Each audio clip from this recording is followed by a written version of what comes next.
of gross misconduct and violating the constitution following the policy directives last year that made it mandatory for all containers imported through the port of Mombasa to use the standard gauge railway to Naivasha inland container depot. We shall be putting these politics into perspective, including the impeachment motion of other governors. We shall be highlighting all these other governors that are going or are yet to be impeached. 6 of them. What is the way forward? Remember, the governor of Kirinyaga County, that is Governor Anne Waiguru's impeachment motion was a done deal when we saw the Senate committee clearing her of all charges, claiming that the charges that were given under her could not be substantiated. Eye on Politics will be coming up in a bit. I shall be joined by members of Parliament to put this into perspective. Now, good morning once again. Glad to have you on board. I'm Regina Manyara. Indeed, it's always a pleasure to have you on board where we can discuss on what is happening currently in light of politics as well as business.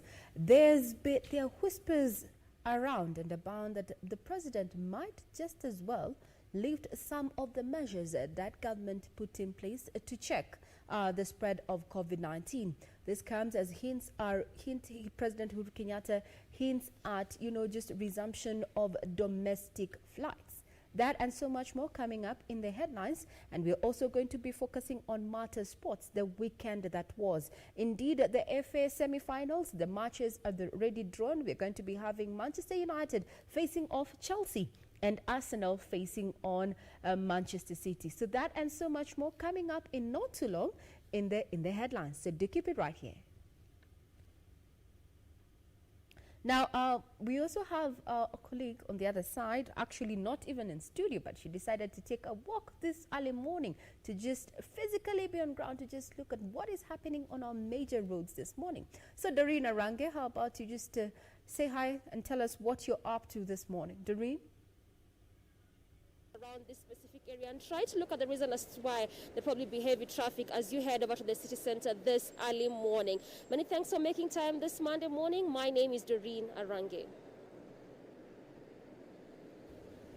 All right, now we shall be linking up with Doreen to get traffic updates so that you can know which routes best to follow as you head over to your respective destination, going to work and doing your business.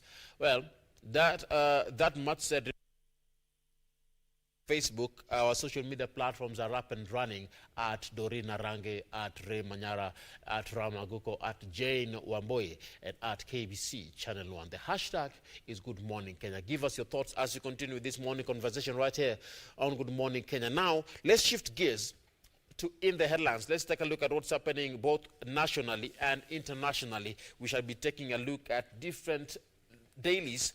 The Standard newspaper, the Daily Nation will be on the other side with Regina and the Star. On the front page of the Standard, we have issues on politics. Raila scoops Ruto's Plum House slots. Remember, there has been change in House leadership in Parliament. Orange Party goes for the fatty chunks of Jubilee meal on offer after purge on DP allies as NASA ally Wiper settles for the crumbs. Proposed Senate committee leadership. We have Moses Kajwang, who will chair the devolution committee. Mohamed Faki, who will chair the delegated legislation. Enoch Wambui, who is the vice chair of agriculture. Okongo Omogeni, who will chair the justice and legal affairs. Now, the proposed National Assembly committee leadership include Gladys Wanga, who will be in the vice chair of finance and budget. Simba Arati, chair broadcasting. Otiende Amolo, chair justice and legal affairs. Daniel Maanzo, chair delegated legislation. Raila scoops Ruto's Plum House slots. Now let's get to dispense of this story on what's happening in Parliament, both the National Assembly and the Senate. We have Raila Kalonzo allies to reap big from Jubilee House purge. Former Prime Minister Raila Odinga's ODM is the biggest beneficiary of Jubilee's purge on House Committee leadership. Now, according to the Standard newspaper, in the charges expected to take place this week, National Super Alliance, that is NASA, partners ODM and Wiper, are slated to take up leadership of various committees in both the Senate and the National Assembly. ODM alone will take up 9 committee leadership positions at the Senate and has negotiated for 7 in the National Assembly. The vacant positions were occupied by allies of Deputy President William Ruto, who have since been withdrawn.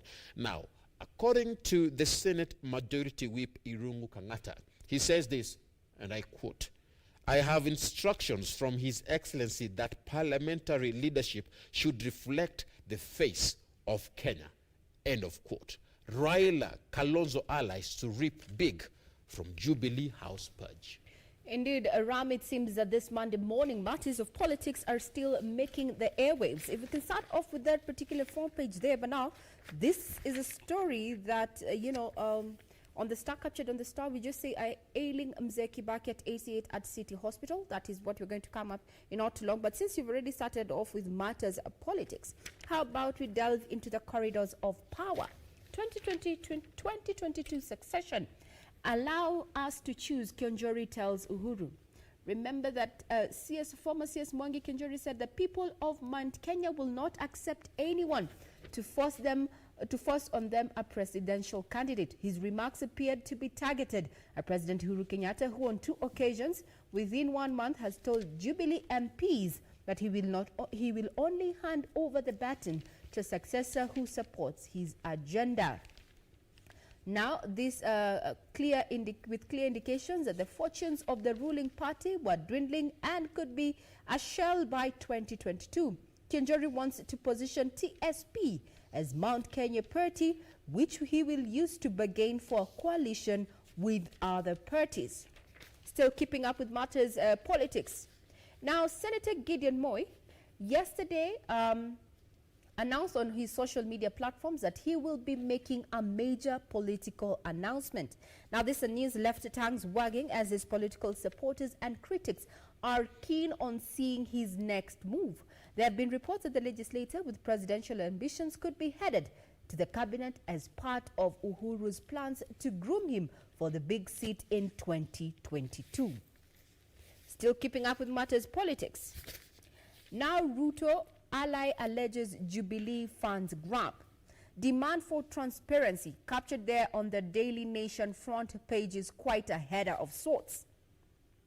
Now, Jubilee, a Deputy Secretary General and Deputy President William Ruto's de facto spokesman, Caleb Kostiani, demands an audit of the party's financial books, alleging massive fraudulent activities. He wants to be told how 10,000 paid to the party by each MP is used and the identity of mysterious individuals who receive 98 million shillings in rent for the party headquarters and office space in the counties revealed.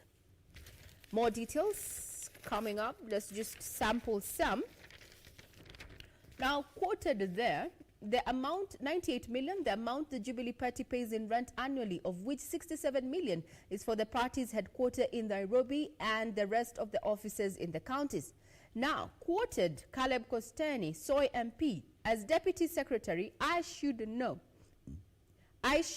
know I should be getting some allowance, but maybe someone is earning it on my behalf. We want to know how we are paying rent of 5 million per month and tea and snacks worth 7 million shillings. Below there is keep Ruto's agenda out of our meeting. ANC tells its men. That quoted there is Lugari MP Ayub Savula. Now, Savula said the Tanga MPs from Western were taking advantage of the good relationship between them and the ANC leader Musalia Mudavadi to propagate Ruto's agenda during meetings organized by ANC. He said the reason behind working with Jubilee MPs from the region was to consolidate the Western votes behind Mr. Mudavadi, who cannot play a second fiddle to anyone again. It seems the political scene is moving in different directions. Some are pitting against each other, while others are scrambling, to just have a leverage ahead of the 2022 elections. How about to get a sneak peek of what was happening over the weekend in as far as our political scene is concerned from a report from Edward Kabasa. Kakamega Senator Cleophas Malala has remained defiant after being expelled by the Amani National Congress Party. The senator was expelled from the Musalia Mudavadi-led ANC after failing to answer to disciplinary charges.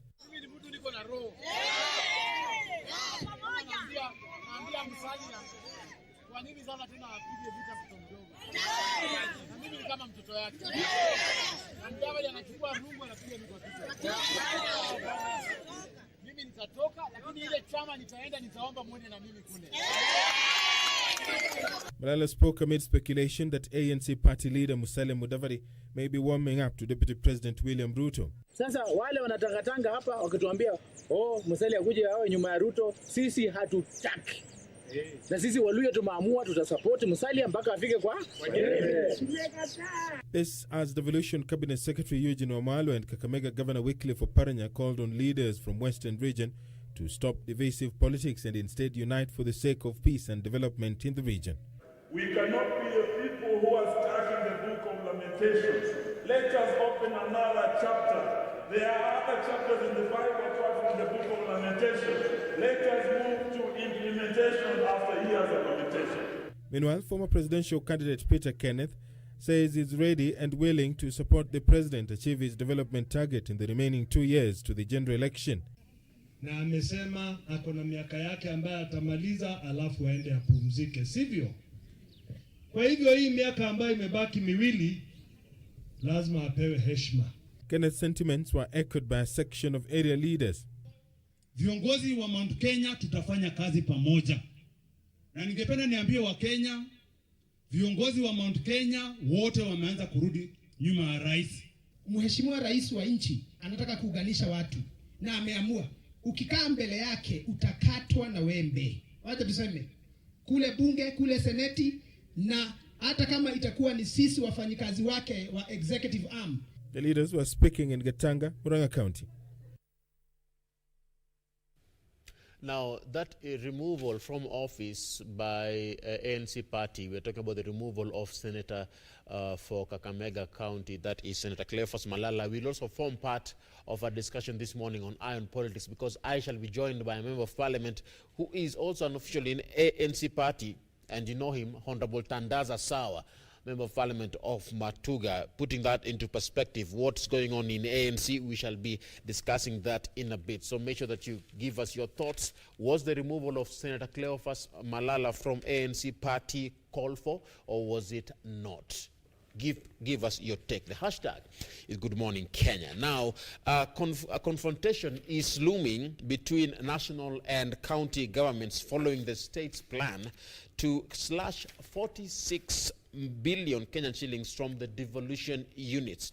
Now, the Treasury Cabinet Secretary, Ukur Yatani, is proposing the reduction in counties' allocation in a move likely to disrupt services in the 47 administrative units. This comes as the Treasury seeks legislative amendments that will see the national government reach new heights in exercising autonomy over county budgets. Now, the Treasury CS proposes to reduce county allocation by 46.3 billion shillings from the current 378.4 billion Kenyan shillings. The Council of Governors says that counties can't meet their obligations now because they have revised their budgets to factor in COVID-19 fight. Governors won't take revenue cut plans lying down. Now, still keeping up with what is happening in that line of thought, yeah, we have different legislators coming up, rather just legislations coming up, and especially within the devolved units. And if I can just look at what is happening and has been captured in the Daily Nation this morning in regard to revenue allocation, is that counties are saying that they want to renegotiate what the monies that they get, is shared. Let me get that for you. It seems I lost it somewhere. However, We have it here. Now, governors say that they want equal share and they want to have a review of revenue allocations within the devolved units, especially in regard to healthcare services, given that the health function is a devolved function, that when government seems to do his fiscal planning, that the devolved units have to have a say in how these monies are dispersed. Now, still looking at matters of legislation, a little bit away from what is happening within the devolved units, there is a question that Kenyans have been asking in regard to, 2022 succession politics. And the question here this morning, captured by the Daily Nation, is Mukhisa Kitui eyeing a political comeback? Now, that 2021 has been named as the year when Dr. Mukhisa Kitui's second term as a Secretary General of UNCTAD ends. Then will he be available to take up a political, a political seat? This comes at a time when the Western vote, or rather Western leaders, seem to be uniting to have a consolidated kind of voice ahead of 2022. So you can find further details in this. It looks an exclusive interview there that has been captured by one of the daily papers this morning, and one of them, it's captured on the Daily Nation this morning. Now, still keeping up with the issues of legislation, is that we've had quite a debate on the issues of the reproductive bill as presented by Susan Kihika. Now, yesterday, if you were on social media, so many questions are abound with those who are pro-life and pro-choice. What turn is this a particular proposal going to take? Now, churches versus the issue of the reproductive health. Irene Chuma has the details on that. The church has now come to strongly oppose the Nakuru Senator Susan Kihika's proposed reproductive health bill that is currently before the Senate. The bill, which provides for the right to reproductive health care, seeks to have adolescent-friendly reproductive health services, granting access to those between 10 to 18 years to birth control pills, something the church claims will open a Pandora's box. Speaking separately in Nairobi County, the leaders said if approved, the bill will promote immorality in the society. They say if abortion is legalized, the county will have thrown its moral consciences to the winds. Tusipochukua hatua, vizazi vijavyo vitatuingilia sisi. Vitauliza baba zetu walikuwa wapi? Mama zetu walikuwa wapi? Saying Senate should not entertain such legislation. Hiyo ni dhuluma kwa watoto. Jambo lingine kusema mambo ya abortion. Abortion is murder, and we know that abortion is murder. Kwa hivyo huo mswada tunasema utolewe au utoe mara moja kabla hajapata laana kutoka kwa Mungu.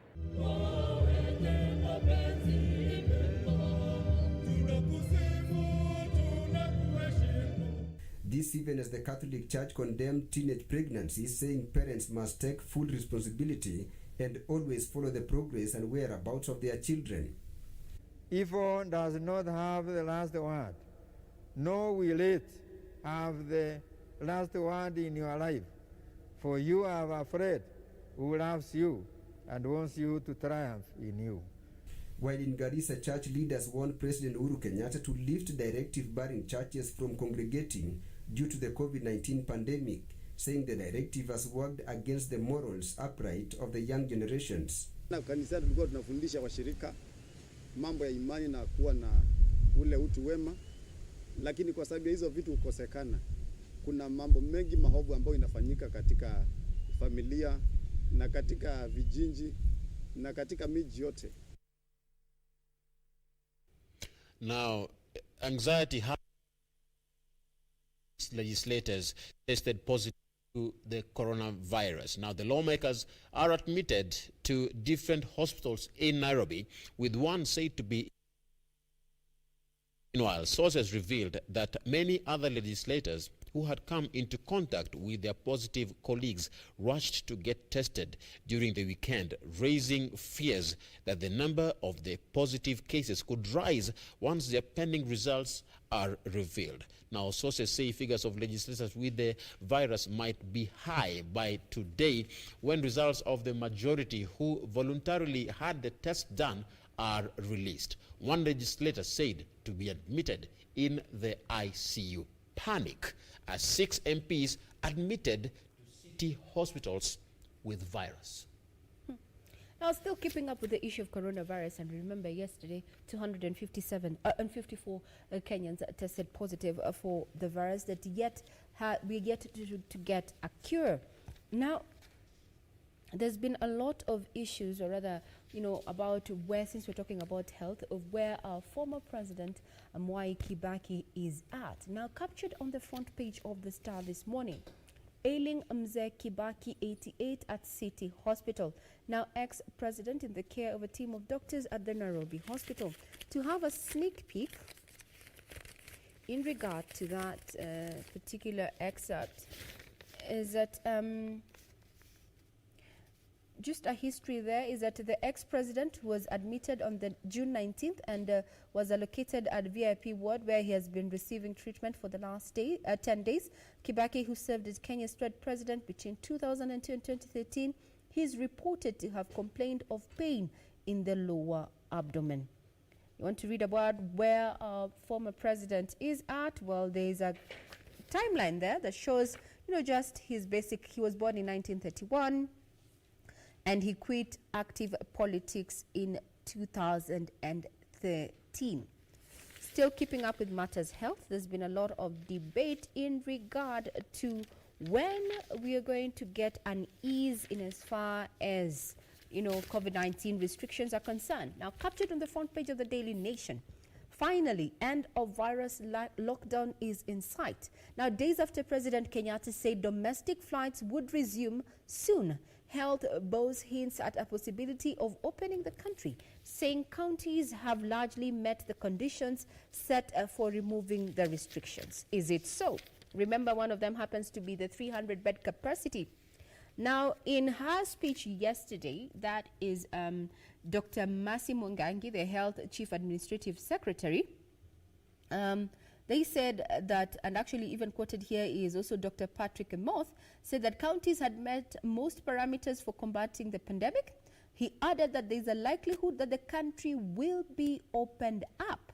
Now, in a meeting last week, county chiefs agreed on 6 parameters that will determine if containment measures will be lifted or not. Now, besides setting up isolation centers with a capacity of a minimum of 300 beds, counties had to set up rapid response teams.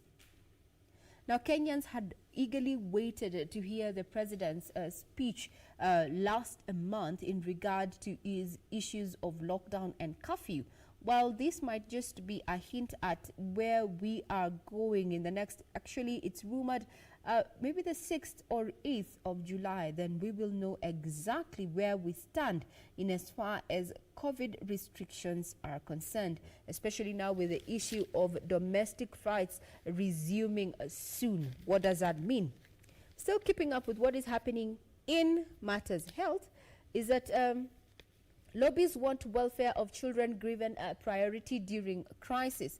Now, the 2 rights groups want child welfare to receive priority during the COVID-19 pandemic, and they single out increased cases of child abuse, sexual and gender-based violence, as well as lack of prioritization of children in vulnerable situations in the ongoing COVID-19 social protection humanitarian support. And also a quick fact check is that face shields, those things that people are wearing on their faces and not using masks. Apparently, a face shield is not enough to protect you from COVID-19. This is, a warning from experts. Now, they say the face shield should never be worn alone because they are limited in the protection that they offer. They argue that they're most effective in preventing cough droplets for people in close proximity to each other, but the droplets can leak through the back and sides of the face shield. Still keeping up with the matters, health, and since we've talked about an issue that attached this June being the month where we talk about children's rights and their and advocacy, we have a story that was making headlines across social media platforms. Murder most foul, and it has been captured on the front page of the Star this morning. Retrenched mom, prime suspect as 4 kids found strangled to death. In case you missed it, it says that police say Beatrice Kimotho, 42, is a prime suspect. The children were strangled on Saturday morning. Relatives believe she could have suffered a bout of depression because she was recently retrenched because of COVID-19 and ran out of cash to take care of her children. Murder most foul. People going into depression, courtesy, of job losses exacerbated by COVID-19. Now, talking about the issue of COVID-19 and also how it has affected different sectors of the economy is that IRA, that is Insurance Regulatory Authority, has been trolled for ruling out corona treatment in private hospitals.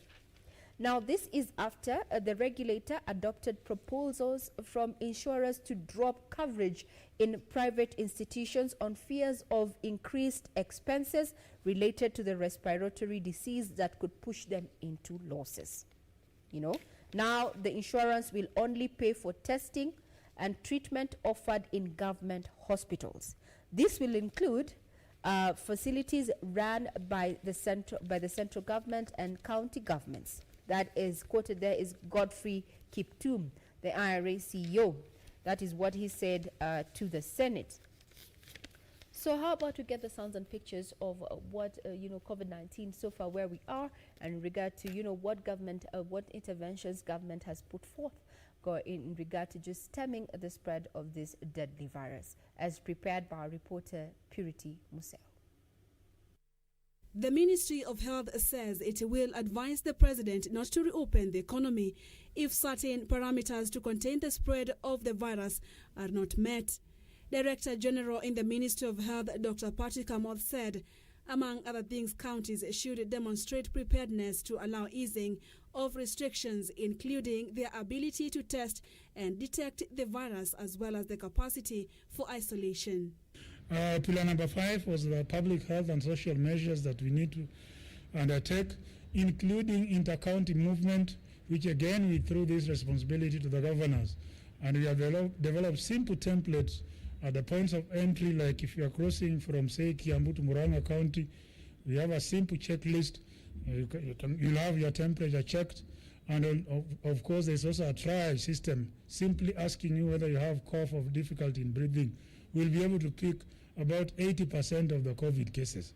So this is simple application which will not require a lot of resources. And we think if we can be able to do this, then it is very likely that we'll open the economy. According to the ministry, the country has adequately enhanced its management of COVID-19 patients and already has trained over 60,000 community health workers to help fight the pandemic. Right now, again, as a country, I can say we are sufficiently ready when it comes to treatment. We do have our case management protocols. We've shared them. We have our experts who contributed to these protocols.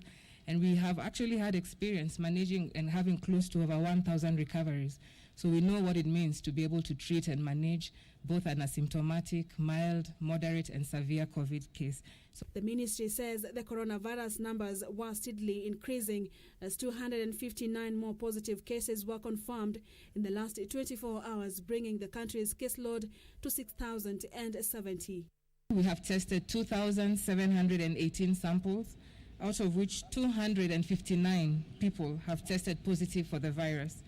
The cumulative number of tests conducted so far stands at 196,000, and the total caseload for the country right now is 6,070. So we've now surpassed the 6,000 mark.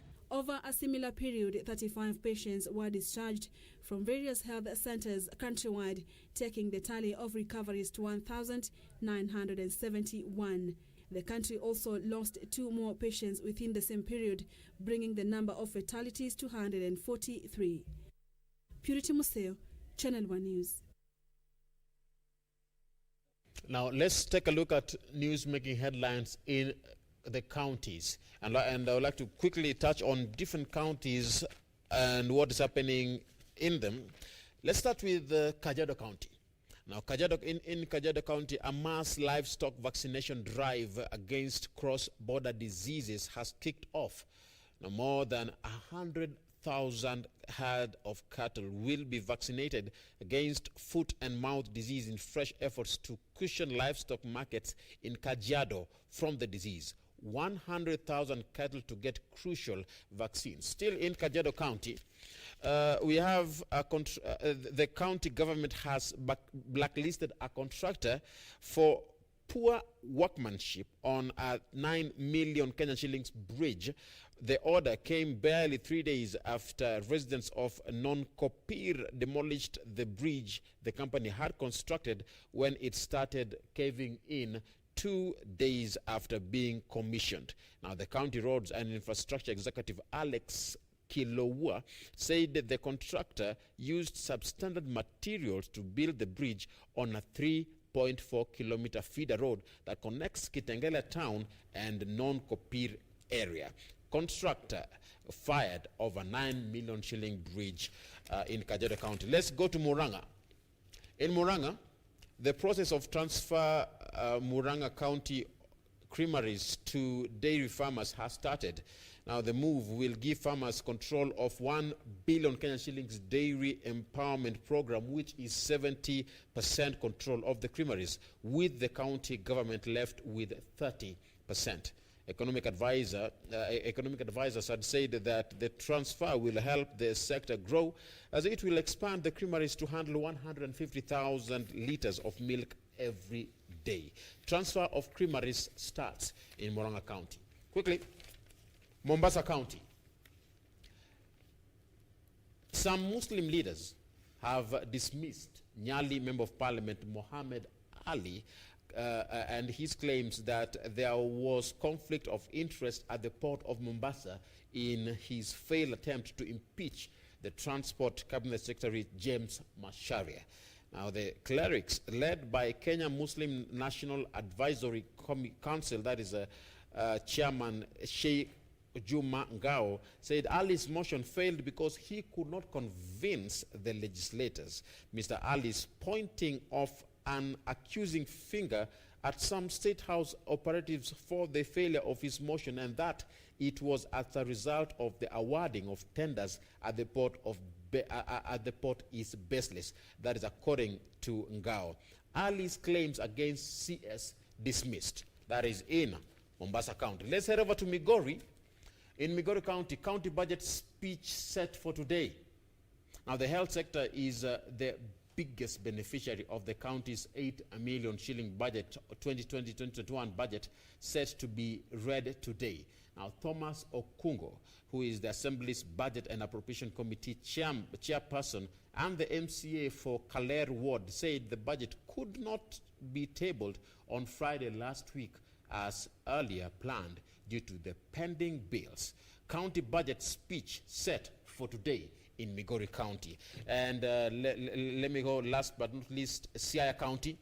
The health services have received a boost after the county government acquired its first CT scanner. Patients previously sought such services in Kisumu County. The newly acquired 64-slice CT scanner is among those leased to counties by the national government. Siaya has been paid 200 million Kenyan shillings every year. It has been paying that amount of money every year to the national government for the CT scanner alongside other machines. Boost as county gets first CT scanner in Siaya County. Now, still keeping up with what is happening, and we have a big read there captured in one of the dailies, which happens to be the Star. Curse of the Chieftaincy in Lamu, tale of drugs, horror, and murder. At least 5 chiefs and Nyumba Kumi officials have been killed by panga-wielding gangs in villages that are equally notorious for drugs. Now, the deaths are believed due to the administrator's tough stance on fighting the narcotics trade. Now, Lamu County Commissioner Irungu Macharia admits that it is hard for his office to find replacements for the murdered administrators, as nobody has appealed for the jobs, even after the numerous advertisements. He said many residents of the affected villages believe the posts have been cursed, as that everybody who holds them ends up dead. Elungata had previously bemoaned the way the narcotics trade continues to dominate the region, that being the coastal region, sinking the ambitions of many young people. He said that the war on drugs is a major cause of deaths of administrators and police officers working in the country. Quoted there that it is a sad situation, but it is real, and the government shall continue to fight on until the law is obeyed.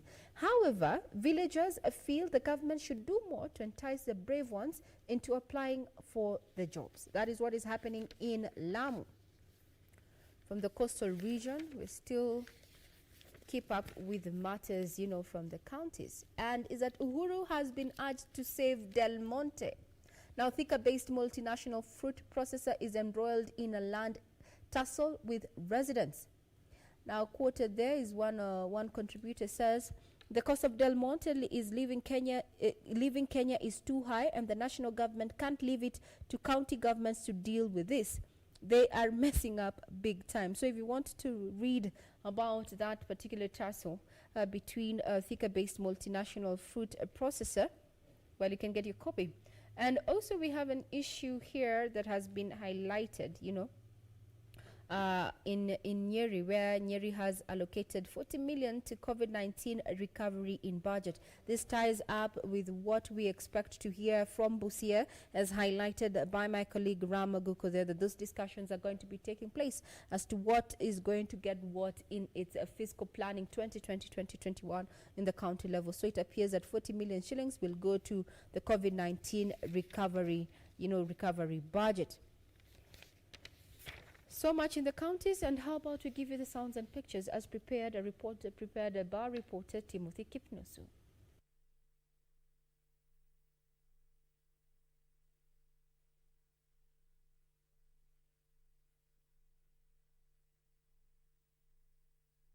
Health workers in Busia County decision to go on strike on Monday has attracted the attention of the county government, with the Deputy Governor Moses Mulomi assuring their grievances will be addressed.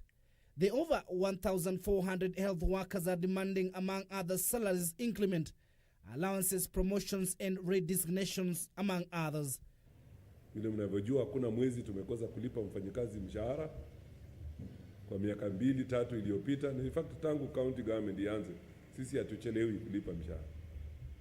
We are going on strike and we are not coming back. We shall not come back, not unless the grievances which we have addressed in our strike notice have been met. Meanwhile, political leaders have been called upon to work together and put away their differences for the betterment of the development of the country. Anglican prelate for Bungoma Diocese, retired Reverend Bishop George Mechuma, says most leaders are spending valuable time politicking instead of serving the electorate. Sisi tunaunga jambo la BBI, lakini tunataka demokrasia isiharibiwe na mtu yeyote kwa sababu ya jambo lolote. BBI tutaipitisha, lakini demokrasia yetu watuachie, kwa sababu ni kitu ambacho tulikitoa mbali. In the meantime, the Ministry of Agriculture has embarked on a multi-million project to supply close to 2 million seedlings of underutilized fruits, such as guava, street tomato and tamarind, among others, as part of meeting the country's food and nutritional security. Cabinet Secretary for Agriculture Peter Munya says 781,800 seedlings will be supplied to farmers in 17 counties, with plans to increase the numbers in the coming month. Elsewhere, Kiambu County intends to roll out its 17 billion shillings 2020-2021 budget, despite the harsh economic times that have precipitated drastic reduction in revenue collection. Governor James Nyoro says the budget will empower Kiambu residents who have been disadvantaged by the COVID-19 pandemic. It is a budget that is going to be very challenging because it has to fight, to help us fight COVID. It has to empower our people who have been disadvantaged by the COVID pandemic. So we are very happy that we have gotten to that level. In another development, at least 405 artists across the country have started reaping from the 100 million shillings work for pay stimulus package set aside by the national government to cushion artists, actors and musicians against the effects of COVID-19 pandemic. In Kilifi County, 10 artists under the program have been identified by the National Museums of Kenya to craft creative messages on COVID-19 preventive measures. So our group mostly is about art. We do street arts, and the government gave us a project, and we are happy that the National Museum also considered us and gave us a chance to do mural artworks. Finally, Gender Affairs Chief Administrative Secretary Rachel Shebesh has warned those still practicing female genital mutilation and conducting early marriages that their days are numbered. Shebesh, who led an anti-FGM awareness campaign in Narok County, urged all stakeholders in the fight against the outlawed tradition to make sure Kenya eradicates the outlawed practice by 2022. For the chief and assistant chief, I believe 99% of the time must be from that locality. So they know boma kwa boma ni wapi mambo inaendelea. Lakini kazi ya kustopisha FGM by 2022, 70% of that work is you. Reporting for Channel 1 News, I'm Timothy Kipnoso. Now let's head over to the world of sports. It has been a very fantastic weekend for some, a very bad weekend for others in the world of sports. Now let's take a look at different stories in this. Now, Dani Ceballos fired Arsenal into the FA Cup semi-finals as the Spaniard stoppage time strike clinched a dramatic 2-1 win at Sheffield United yesterday. Now, Arteta's side rode their luck after surviving a second-half barrage from the Blades at Barmore Lane. And now, this Spanish midfielder scored stoppage time winner to knock out Sheffield United. This is the FA Cup finals result, where we had yesterday a match between Arsenal and Sheffield United. Arsenal won the match. It was a 2-1 victory. On Saturday, we had Manchester United versus Norwich City, where we had Manchester United winning that match. It was also 2-1. Ceballos blunt blades as Arsenal reached FA Cup semis. That is what is making headlines this morning. But still, in other news, AFC Leopards star Nabwire feels virus disruption is a blessing in disguise. Now, the AFC Leopards midfielder Marvin Onabwire admits his battle for return to action from a nagging knee injury has been a draining experience. But the good news to the Ingwe fraternity is that the Kakamega High alumnus has finally recovered from the injury that has kept him on the sidelines for almost a year. The coach, Anthony Kimani, terms players' return as a big boost to Ingwe. Midfielder opens up on knee injury struggles as he resumes training. Time will tell about how his performance will be like. I know supporters of this team are really looking forward to seeing him perform on the pitch. Still keeping up with sports, indeed, it was a fun-filled weekend, especially for soccer lovers. I know Liverpool, we already said that they never walk alone. They actually took that. Now, apparently, City will accord Liverpool a guard of honor, says boss Pep Guardiola.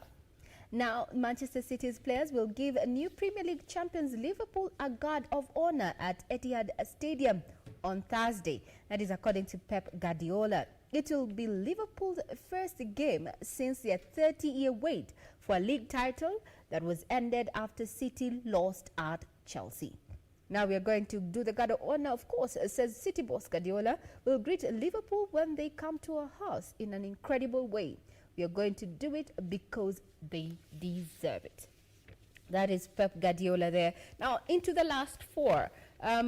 Captain Harry Maguire fired Manchester United into the semi-finals of the FA Cup with a winner in deep into extra time against a 10-man Norwich City at Carrow Road on Saturday.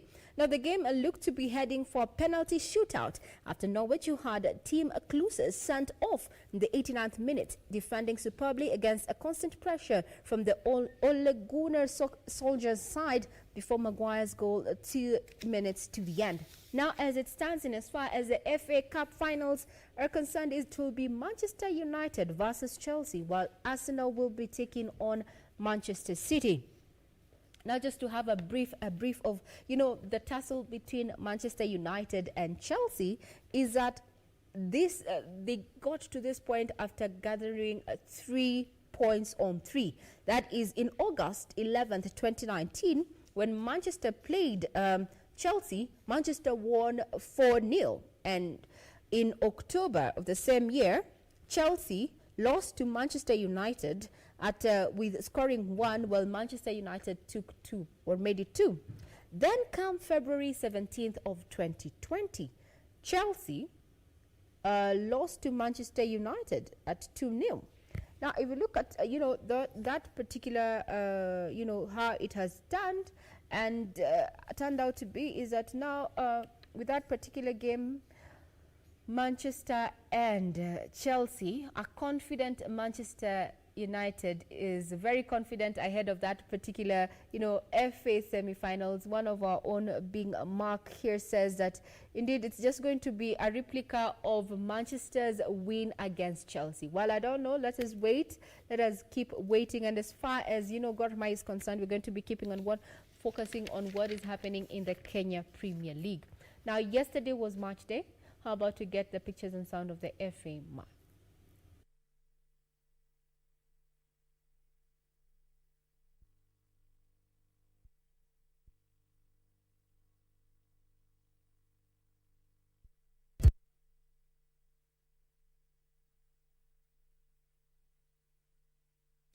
How about we take a short break? When we return, remember, we're going to be keenly focusing on matters of politics, given that a day in politics is quite a long time. We'll be right back with Ramaguko Sudinogwawe.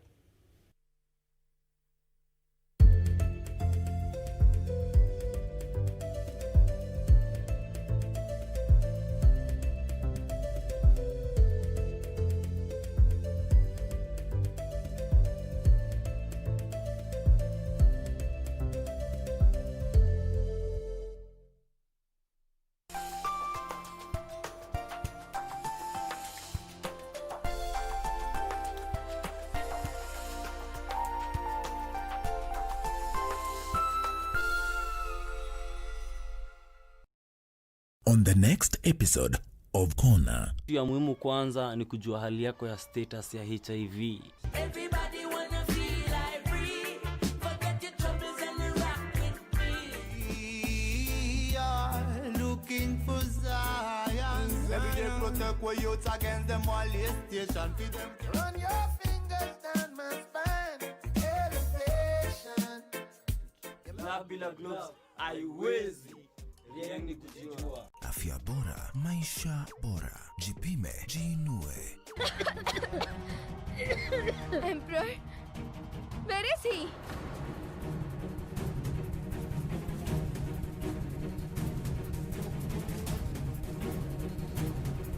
Emperor? Where is the Emperor?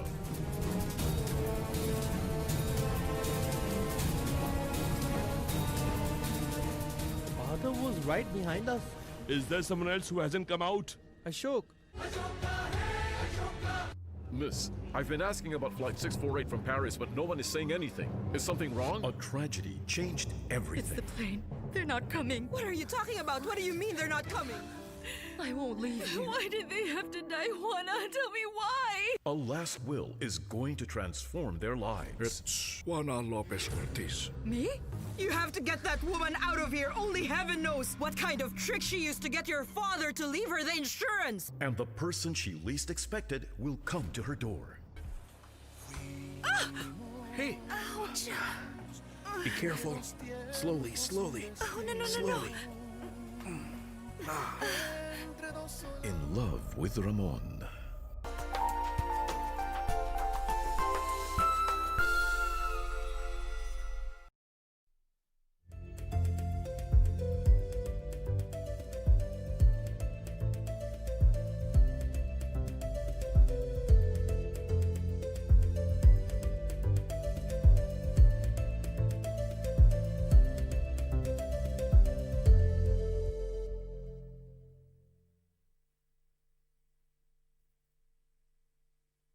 Now, good morning once again. We're about to speak matters, Commonwealth, and to just understand what it means for Kenya in regard to that matter. Now, in not too long, we're also going to be focusing on matters politics. How about we also now focus, before we talk about, or rather get into an interactive segment, and as far as this Monday is concerned, how about we just look at the stories that have been captured ably by people daily.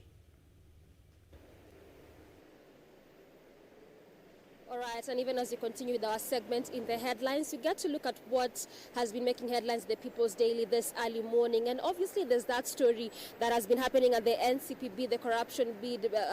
This is concerning the NCPB, where the two have been charged. That is the Sirisia MP, Waluhe, as well as his counterpart. And now their families are just trying to see how best they can raise the monies that at least are going to ensure that they come out of court. But aside from that, on what is happening in that specific area, there's still something different when it comes to matters politics, where the Kirinyaga ward reps are now taking Waiguru's impeachment bid to court.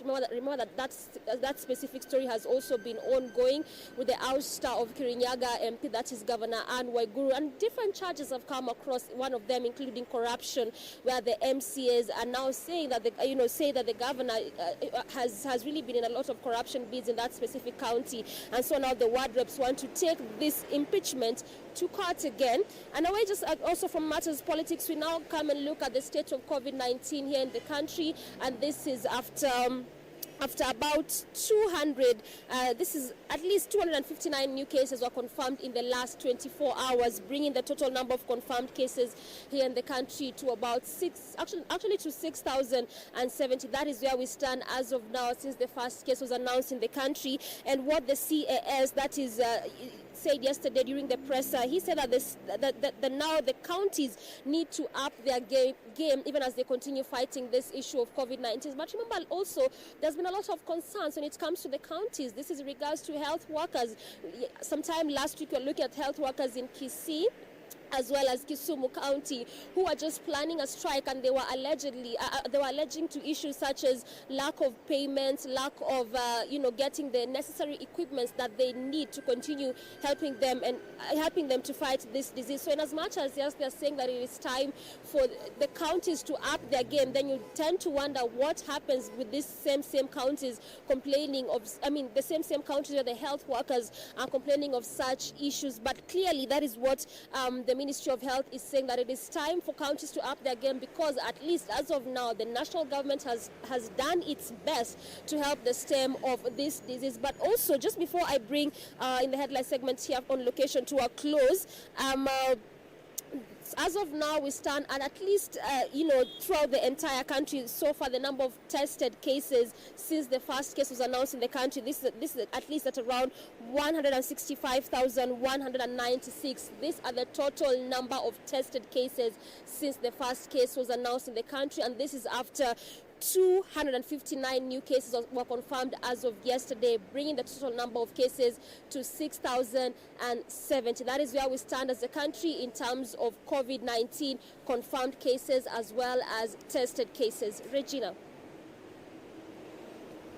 Now, thank you very much, Doreen, for that update. You can see you're still on the streets there, just trying to keep us up to date with how traffic is looking at like this early morning. Thank you very much for that also update. Indeed, we get to see that you are on board with what is considered a news, even from away from studio. Remember that we are live on several media platforms, including Facebook and YouTube, and our website is www.kbc.co.ke. In case you missed any of the other stories that were highlighted for you earlier, you can log in and just abreast yourself of what is happening, given the political dynamics is changing every few minutes. In not too long, we're also going to be having a conversation about Commonwealth and its outlook for Kenya in light of the current COVID-19 scourge. Further on, we're also going to be looking at politics with my colleague Ram Aguko, just trying to highlight what is happening in the political arena, especially at a time when we're seeing different factions, individuals and groups are angling for a position and leverage ahead of 2022. That coming up in not too long.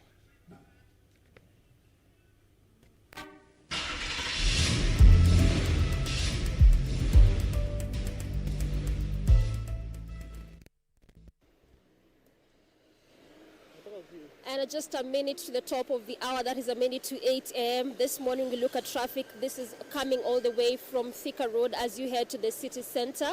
Where we are and what you're seeing on your screens, this is the image of Muranga Road as you head over to the CBD, coming all the way from Thika Superhighway, still using the same road, heading over to the city center. Moving at a pretty fast pace. In fact, there's barely any traffic as of now. And it's unlike what you'd expect to see, because oftentimes, especially on this road, as you leave Thika Road, coming all the way to Muranga Road as you head over to the city center, oftentimes this is that early morning hour where you'd expect to see heavy traffic gridlock, given the fact that Thika Superhighway is one of those busy roads. And this is because of the obvious reasons I keep mentioning. It is the early morning hour, so obviously people are heading to their businesses, their workstations, and also just looking at the kind of businesses and entities along this road. When you look at the large-scale businesses all the way from Thika Road, when you look at the small-scale traders, even just on top of this, even just around this bridge where we are, I can tell you the number of small-scale business traders, and even just along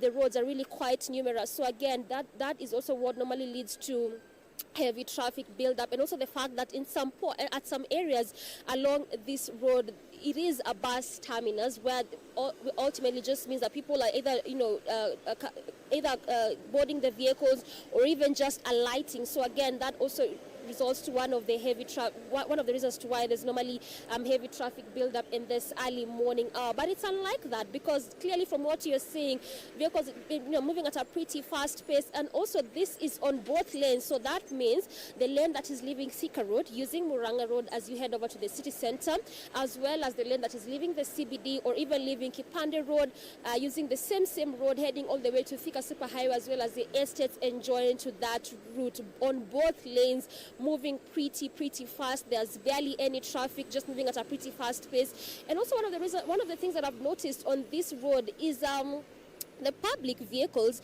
the public service vehicles are really, quite a number compared to the private ones. This is like what we'd see on roads such as State House roads, which just caters for private vehicles only. But on this one, I can tell you for a fact, what I've just spotted is the public vehicles just, amounting to the majority or the bigger number compared to the private vehicles. But even at that, still moving at a pretty fast pace. There's no traffic at all. But again, also what I've noted, there's barely any traffic police. But where we were earlier on, this is around the Globe Cinema roundabout, the traffic police were already there, stationed up early, just trying to see how best they can control traffic. And I can tell you they were doing a good job at that, because around the Globe Cinema roundabout, just like many other roundabouts, it also connects to a number of roads. It connects to this specific one, which we are here today, which is Muranga Road, coming all the way from Thika Road. It also connects to Kipande Road, coming all the way from Westlands, as well as all the way to the city center. So the traffic police were there early,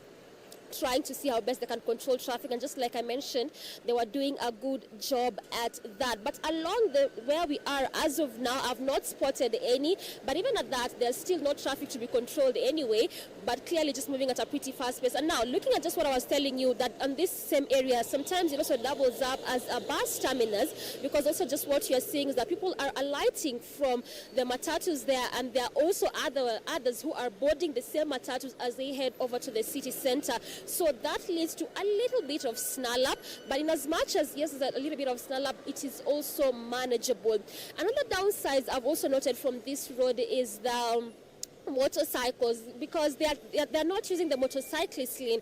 Remember, I had mentioned to you some times back that any road that has been earmarked for reconstruction, or any road that is being reconstructed, the Kenyan Urban Roads Authority, or even they say that they will ensure that all these roads, they put up the non-motorized transport system. What that means is that they will ensure that at least there's lanes for pedestrians as well as lanes for motorcycles. But there's one actually on this road, because the lanes are well designated. We have the highway, and there's a lane that has been designated for motorcycles. There's also a lane that has been designated for pedestrians, and that is also what you can see from your images. We have some lanes where pedestrians are walking through, and there's a lane for motorcycles, but the motorcyclists are not using these lanes. Instead, they are opting to use the roads, and you see that is one of the things that also makes it a bit detrimental and also leads to accidents, because if you have designated lanes, then that just means that each and every person using the road, they need to ensure that they use these specific lanes for both motorcycles as well as lanes for pedestrians. But also, what makes it difficult for pedestrians and even for motorcycles to use these lanes, and especially just what you're seeing, there's actually, there's that lane for pedestrians, there's that one for motorcycles, and then there's the main road itself. What makes it a bit difficult for pedestrians and even for motorcycles to use these lanes is their businesses. And these are the small-scale business traders who put up their businesses on these lanes. As early as now, you might not be able to see that, but when it gets to around probably 10, 11, even through the evening, afternoon hours, I can tell you for a fact on these major roads, and even this one specifically, we have some business traders. These are the small-scale business traders who have just put up their businesses on this lane. So it becomes difficult for pedestrians, it becomes difficult for motorcycles to use these lanes, and that is why you'd see a good number of motorcyclists ending up using the main road instead of using those specific lanes, which again becomes so difficult and very detrimental for, this is in terms of even accidents. But at least that's that, and that is what is happening this early morning. This is along Muranga Road as you leave all the way from Thika Road heading all the way to the city center. At least it's a smooth sailing. So what that ultimately means is that if you're coming from areas such as Thika Superhighway heading over to the city center, this is the best time for you to do that because it is manageable, moving at a pretty fast pace. Ram. Thank you very much, Doreen. We shall be linking up with her as we continue this program to find out about how our Kenyan roads are doing so that you can have ease of movement from point A to point B. That is Doreen Arange with traffic update coming 6 minutes past 8 a.m. Moving forward, we begin our morning conversation right here on Good Morning Kenya, Eye on Politics. We shall be putting into focus what has been trending in the past 1 week in both local politics and one story in the international scene. Well, joining me this morning, I'm joined by Honorable Kasim Sawa Tandaza. He is a Member of Parliament from Matuga in Kwale County. Mheshimiwa, karibu sana. Thank you so much. Thank you for finding time to join me on Good Morning Kenya. Very well. I'm privileged to be here. All right. And the hashtag, as always, is Good Morning Kenya on Twitter. Keep tweeting and keep texting. Give us your comments as we continue with this conversation at Ramaguko, at Doreen Arange, at Ray Manyara, at Jane Wamboye, and at KBC Channel 1. The hashtag is Good Morning Kenya. Remember, we are live on our social media platforms and on our website at www.kbc.co.ke. Disclaimer: comments given during this conversation do not reflect the stand of the Kenya Broadcasting Corporation. Neither do they reflect the stand of Good Morning Kenya as a program, nor do they reflect my stand as an individual. And Mheshimiwa, first things first, let's talk about what happened in Malawi before we come to our local politics. We have the new president of Malawi, that is Lazarus Chakwera, who has told one of the international media outlets that his win in the rerun election was a quote, I quote, victory for democracy and justice, end of quote. So what do you think about the new president of Malawi? He defeated the incumbent Peter Mutharika with 58.57% of the votes in Tuesday's polls. Thank you, Ram. One, Malawi deserves mature democracy. Yeah. And if I'm not, I stand to be corrected. This is also the second time that in our continent, court has been able to nullify an election due to irregularities. I remember Kenya was the first. Yeah. Well, we leave that to the courts. But to me, that is also a milestone that a court can actually nullify a presidential election. And it stands as it stood in Malawi and it stood here in Kenya. Two, for the incumbent to also admit defeat, I think that is very good, mature democracy now in the whole of the continent. Well, nobody would really want to leave such a seat, to leave State House. But the mere fact that the incumbent has also admitted And to the extent that Chakwera now has been sworn in as the president, I think that is a win, not only for the Malawians, but for the continent, and basically for the whole world as a whole, where democracy is supposed to take root. Well, I'm looking at what he said. Yeah. He said, and I quote, "I do feel like Lazarus. I've come back from the dead," Yes. Giving reference to the biblical character of the same person in the Bible, coming up from the dead.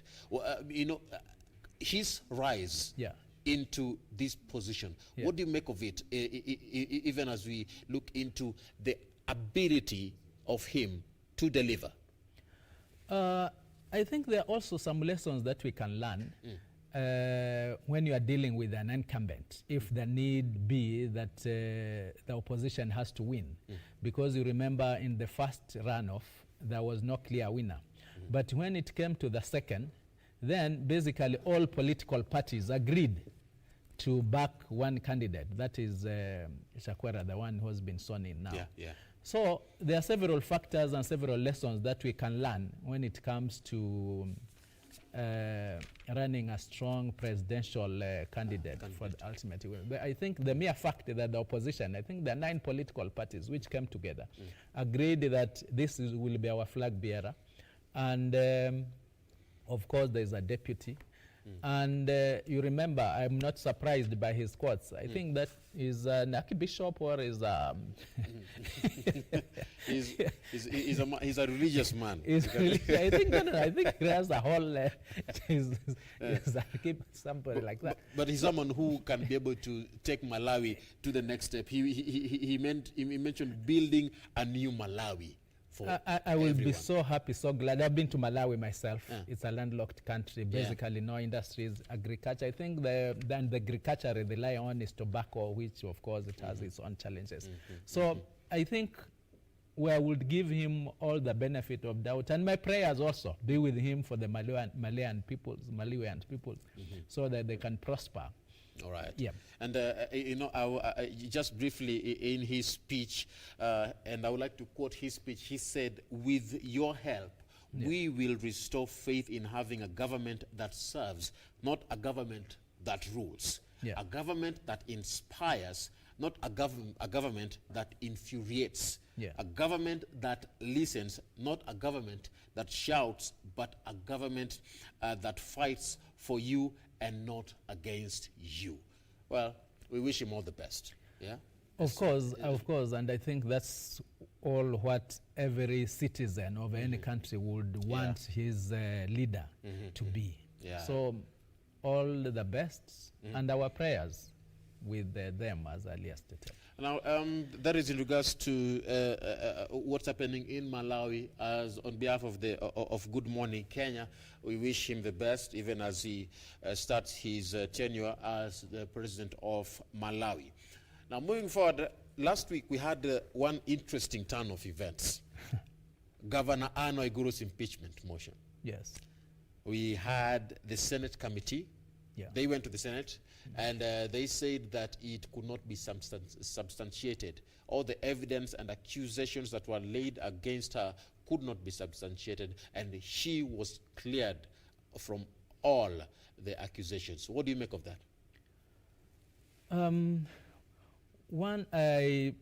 It is the Senate, actually, which has the mandate to deal with matters county government.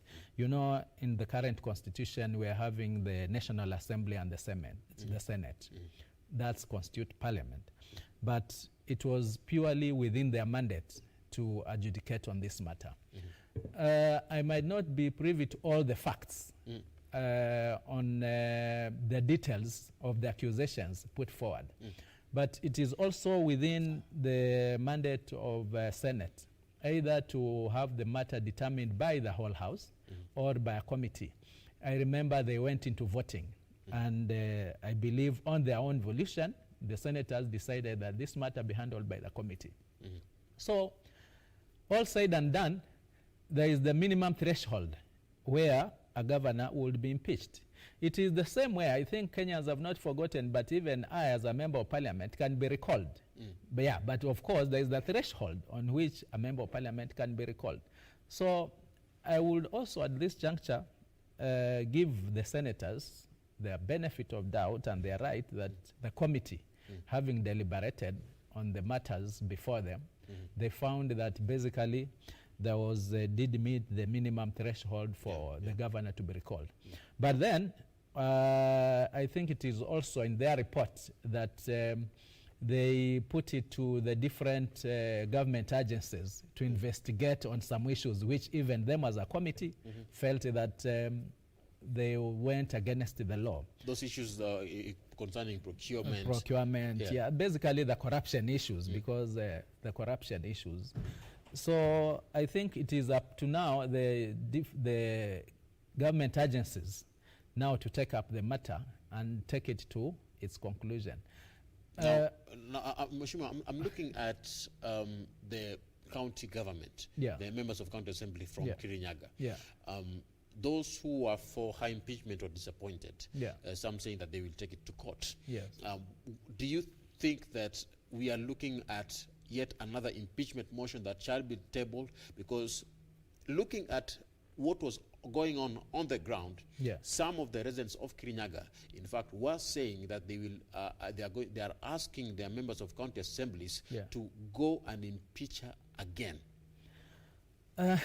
You know, the reality on the ground is normally for every elected member, you would find that there are people who were against him or her right from the beginning. Even I, as a member of the National Assembly, if you consider that you are 7 of us or 8 of us, if you are to put the aggregate votes of those who are against me, those who didn't vote for me, then you cannot ignore that number.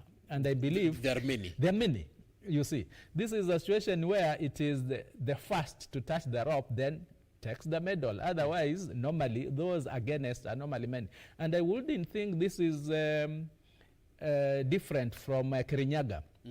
There were how many gubernatorial candidates in Kirinyaga? I know of Martha, I know of the other guy. Were they 3 or they could have been 3 or 4 or more? So at that rate, definitely, there were people who are against Waiguru's governorship right from the word go. And in most cases, we also know that once you're elected and sworn in, there are people who will still be open and say, huyo tumemalizana naye ataenda nyumbani, you know. So I'm not surprised, and we've put it correctly that some residents of Kirinyaga are against her, and that to me as a politician is not a surprise. Now the law is also very clear. I understand that you can only put an impeachment motion after 6 months. It's also within their right to bring it back if they have the facts. But I believe, I would imagine that now they will be having new facts, not the ones which have already been before the Senate and dismissed. And they could, later on, they can be able to substantiate now. Yeah, and substantiate further and convince the Senate that this time around it holds. Otherwise, to me, I think once one is elected for 5 years, save for gross misconduct where the other different government agencies can take it up, that is the ESCC, the Economic Crimes Unit, the DCI and whatever, one should be let actually to serve and execute the mandate, execute the manifesto that one has. Otherwise, we are having a situation whereby us Kenyans, me being included, we are so much into politics that even where politics should not be taking center stage, we really would want to do politicking all through. And I don't think it's good for the development of this country. Of the country. Of which we shall also touch on that, because the governors have complained about this impeachment. But at this juncture, I believe it's proper that I mentioned I was supposed to be joined by 2 other panelists, including Honorable Gladwell Cheriot, who is the women representative of Baringo County. She could not be able to join us as she has been, she is now undertaking official duties back in Baringo County. We were also supposed to be joined by Dan Orogo, a political analyst, also could not make it due to unavoidable circumstances, but the show still goes on. Regardless, they sent their apologies, Mheshimiwa, and they say that they would have wished to join us this morning. But you've talked about the impeachment of Governor Waiguru. Yes. And I would like to touch about that. Last week, Yes. I had one of ANC members of parliament, specifically Honorable Ayub Savula. Yes. He mentioned that if Governor Waiguru would be impeached, that he would give 1 million Kenyan shillings. Right here. He mentioned that. But true to his word, she was not impeached. Yes. Coming from where you sit, Yeah. did you also foresee that she was not going to be impeached? Not quite. Not quite. But you see, there are several parameters where one would know that one would have been impeached or not. I believe my colleague, Ayub, could have had more information, either prior or as the matters were going on. I might not have been very privileged the way he was. But one, we cannot also run away from the fact that currently there is a tendency, there is the BBI politics, you know, at the national level. We cannot run away from this as a leader. And then so many other things come in, whether one is pro-BBI or against the BBI, against the BBI. Probably my colleague would have come out from that background, which is a reality. I was looking forward to that 1 million, by the way. So you feel that has an effect on the outcome of the impeachment, BBI? I wouldn't say outright yes, but we've seen a tendency of late that any matters touching on some members, sometimes they statistically, and I'm a mathematician, I'm actually a civil engineer, so I like statistics. You will do a correlation and say that those who are pro-BBI somehow, of late, they've been having a way of getting over their issues faster. And more favorable than who are pro. If you were to ask me who are against, if you were to ask me for now, I have no reason not to be against the BBI. Probably waiting for the final report now, and then I will make my final decision. But there has been that tendency, and it has been there, and it's the reality on the ground. So I will not really say that it didn't contribute. Yeah, it might not have been the only thing that contributed to her acquittal, but of late, statistically, there's been that tendency. So you feel that there's just some semblance of its shadows. It's moving somewhere. There, yeah. Statistically, yeah. Statistically. And you have the numbers. I've been taking statistics of late. Yeah. All right, Mheshimiwa, that's quite something. Speaking of impeachment, yes, we have one issue that is currently the talk of town, especially in the coastal region. The impeachment of the Transport Cabinet Secretary, James Macharia. Yes.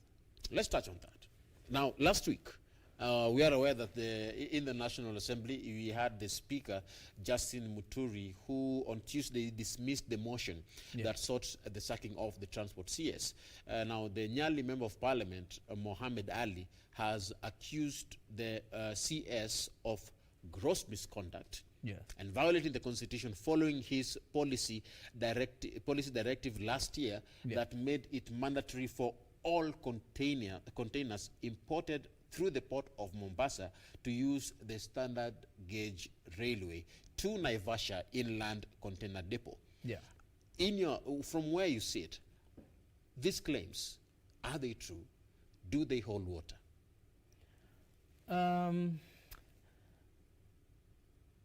Probably, I'm going to speak from my own personal perspective. Yes. As a legislator, as a leader, where we also took oath, and I believe also the CS took oath to uphold the Constitution. By actually declaring that all cargo from the port should go straight to Naivasha, that is a major pronouncement. It had a very big economic impact. And by the way, Ram, it's not just to the people of Coast, it's not just to the people of Mombasa, but it is the whole corridor from to start with Mombasa to Nairobi and ultimately Naivasha. And that is not all costs. We have Rift, we have Central, we have Kiambu, that is Makueni, that is Eastern region before. It's all affected. So to me, one, I cannot remember. It could have been there, I stand to be corrected, whether there was public participation on this issue of such grave importance. And yet, it is enshrined in our laws and constitution that public participation is a very major ingredient. Because then the public would have given their views, you see. As a leader, and I believe any other development conscious person will not be against the SGR, you see. But it should not be there to the detriment of some other people. And essentially the cost people who basically are the main beneficiaries of the port in terms of direct employment or indirect employment, like the issue of CFSs and the transport sector, you see. So at that level then, I think impeachment probably is will have been a tall order. We know that even in the National Assembly, I don't think there is any history of any CS or even previously the ministers being impeached through the National Assembly. Whether the speaker went by his previous history that no one has ever impeached, I'm not sure. But surely from where I sit, I believe much more should have been done in terms of the cargo haulage direct from Mombasa to Naivasha in order to really not disadvantage outright the coastal people and the whole corridor. Now, Mheshimiwa, yes, that is where you stand. Yeah. But the Member of Parliament had made a few things here. Yeah. In his notice dated 6th June 2020, yeah, he noted that the CES for transport had violated Article 10(1)(c) of the Constitution by not understanding public participation before making a directive, especially with leaders and stakeholders from the coastal region. Yes. Were leaders, including you as a Member of Parliament, within that same region, were you consulted in this decision? No, for sure no. That's what I'm saying. I cannot remember. Me personally, no. And I cannot remember any other leader or any other, the general public, so to speak, that there was public participation. And you know, public participation means you come to a consensus out of that public participation. If it was done and consensus reached, then we will not be having the same people demonstrating, because these are the actual users, those who are affected directly.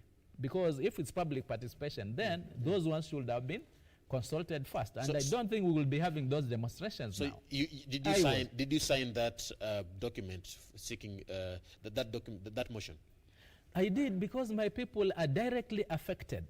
You see, there are people that if you want me to bring into this world, they will not fit. From my constituency, and you know my constituency is Matuga, it's not even Mombasa, and which is in Kwale County, not Mombasa County. And that's why I'm saying the issue of that order of direct transportation of cargo from Mombasa to Naivasha just does not affect Mombasa County. It affects the whole coastal region and beyond coast, as I had initially said. So this is a matter that affects me directly. And I know in a subsequent meeting which we had with him, where I was there personally, he said that decision was long rescinded through a press release. And but we know, Aram, when something is gazetted, if there is a circular written, you know, that circular can only be rescinded by another circular or the gazettement of that other previous gazette notice. That has not been done. I would, as a politician, know that one would say, okay, we have allowed you to carry, that is for some time, for as long as that notice still stands. To me, I would want to see that notice rescinded or that gazette notice removed. That is the only time I'll sit pretty and know, well, now that regulation is no longer there. So it means that you stand together with Honorable Muhammad Ali? To the extent that this not gazette notice, this regulation still stand written that cargo should be taken directly, I urged the minister to rescind this. Prior to that, then we need to put pressure. And impeachment motion, as I've said, knowing very well that there is no history of impeaching. But I think as leaders, we need to put pressure from all quarters. And that is where I stand with Muhammad Ali, to have these gazette notice, these regulations rescinded. And if that request that you have made to the CS does not get reciprocated as you expect, are you moving forward? Are you looking forward to making sure that he is impeached?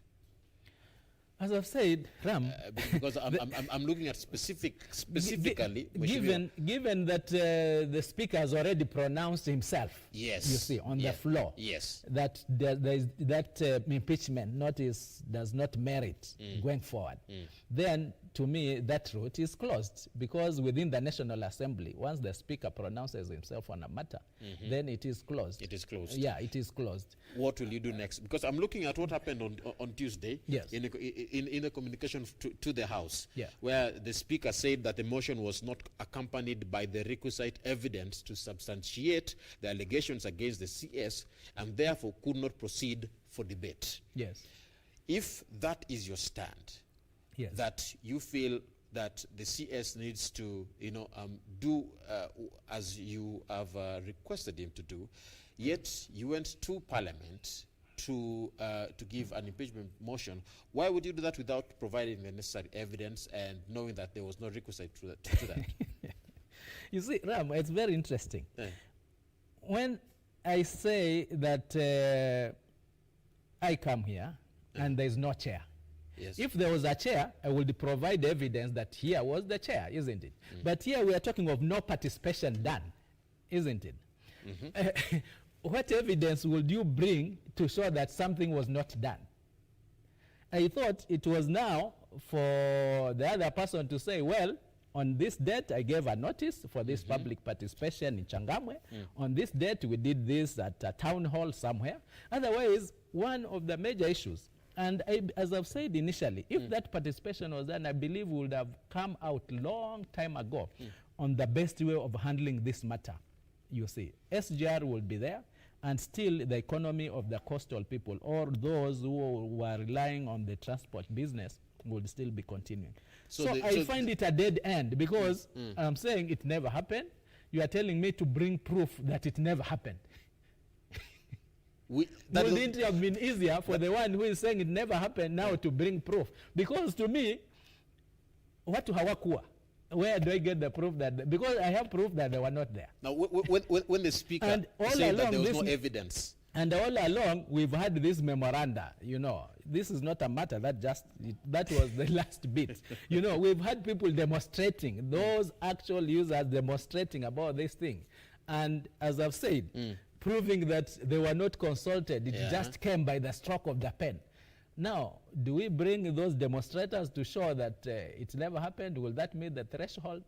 I don't think so. One will still say, where was it taken? And all that complication. So this will not hold to me, water. it's a dead, to me, it's just a dead end, if you are to ask me. Now, let's look at some of the allegations that were made.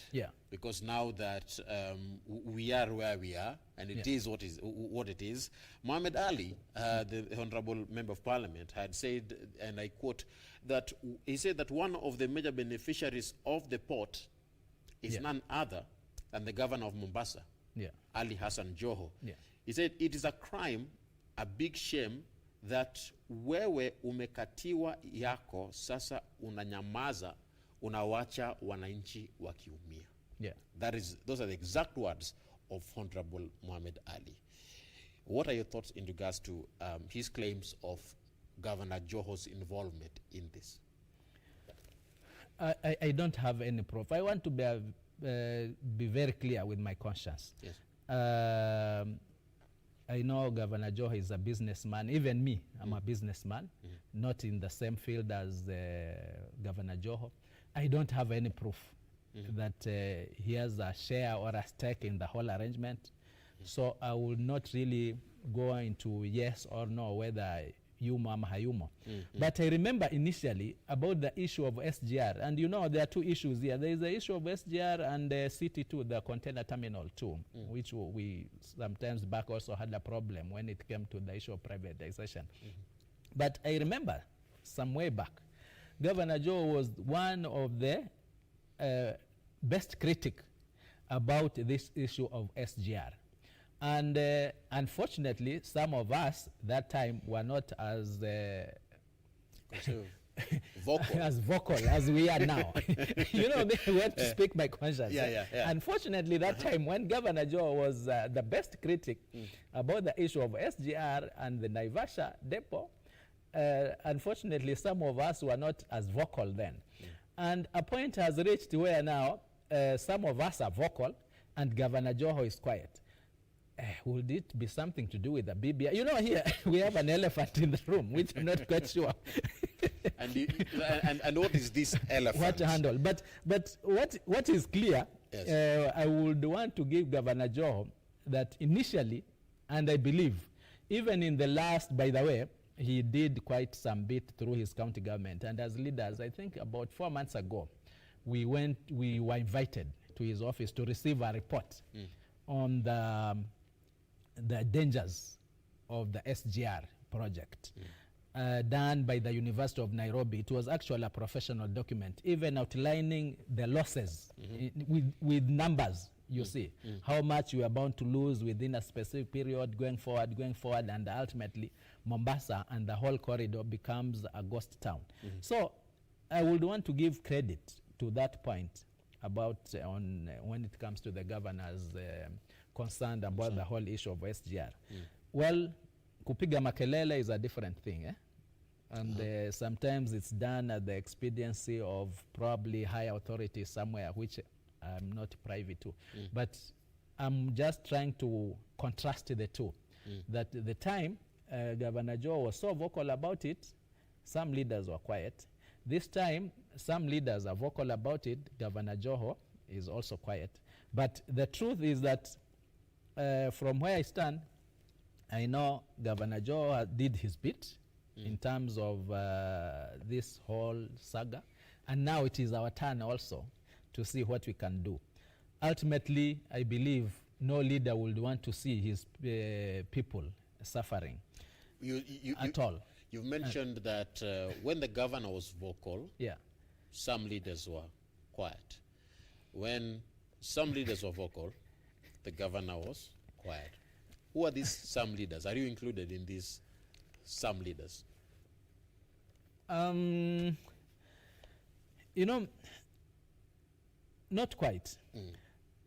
Some of us have been a bit consistent because we would personally, I would want to deal with facts and figures. Yes. And it's no wonder that some people might not even be knowing me personally because of the kind of things that I do. I like facts and figures. And by the time Governor, through the research, the commission that he did with the University of Nairobi, came out with the facts and figures, the actual numbers in terms of losses affecting not only that the transport, but even the tourism and all that, then I had now the arsenal to see, honestly, this is not anything that we ignore. And by the way, that is the time now the layoffs also started, you see, by the time some of us were picking it up. We picked it up even, as I've said, with the issues of container terminal 2 at the port, because the people were losing jobs.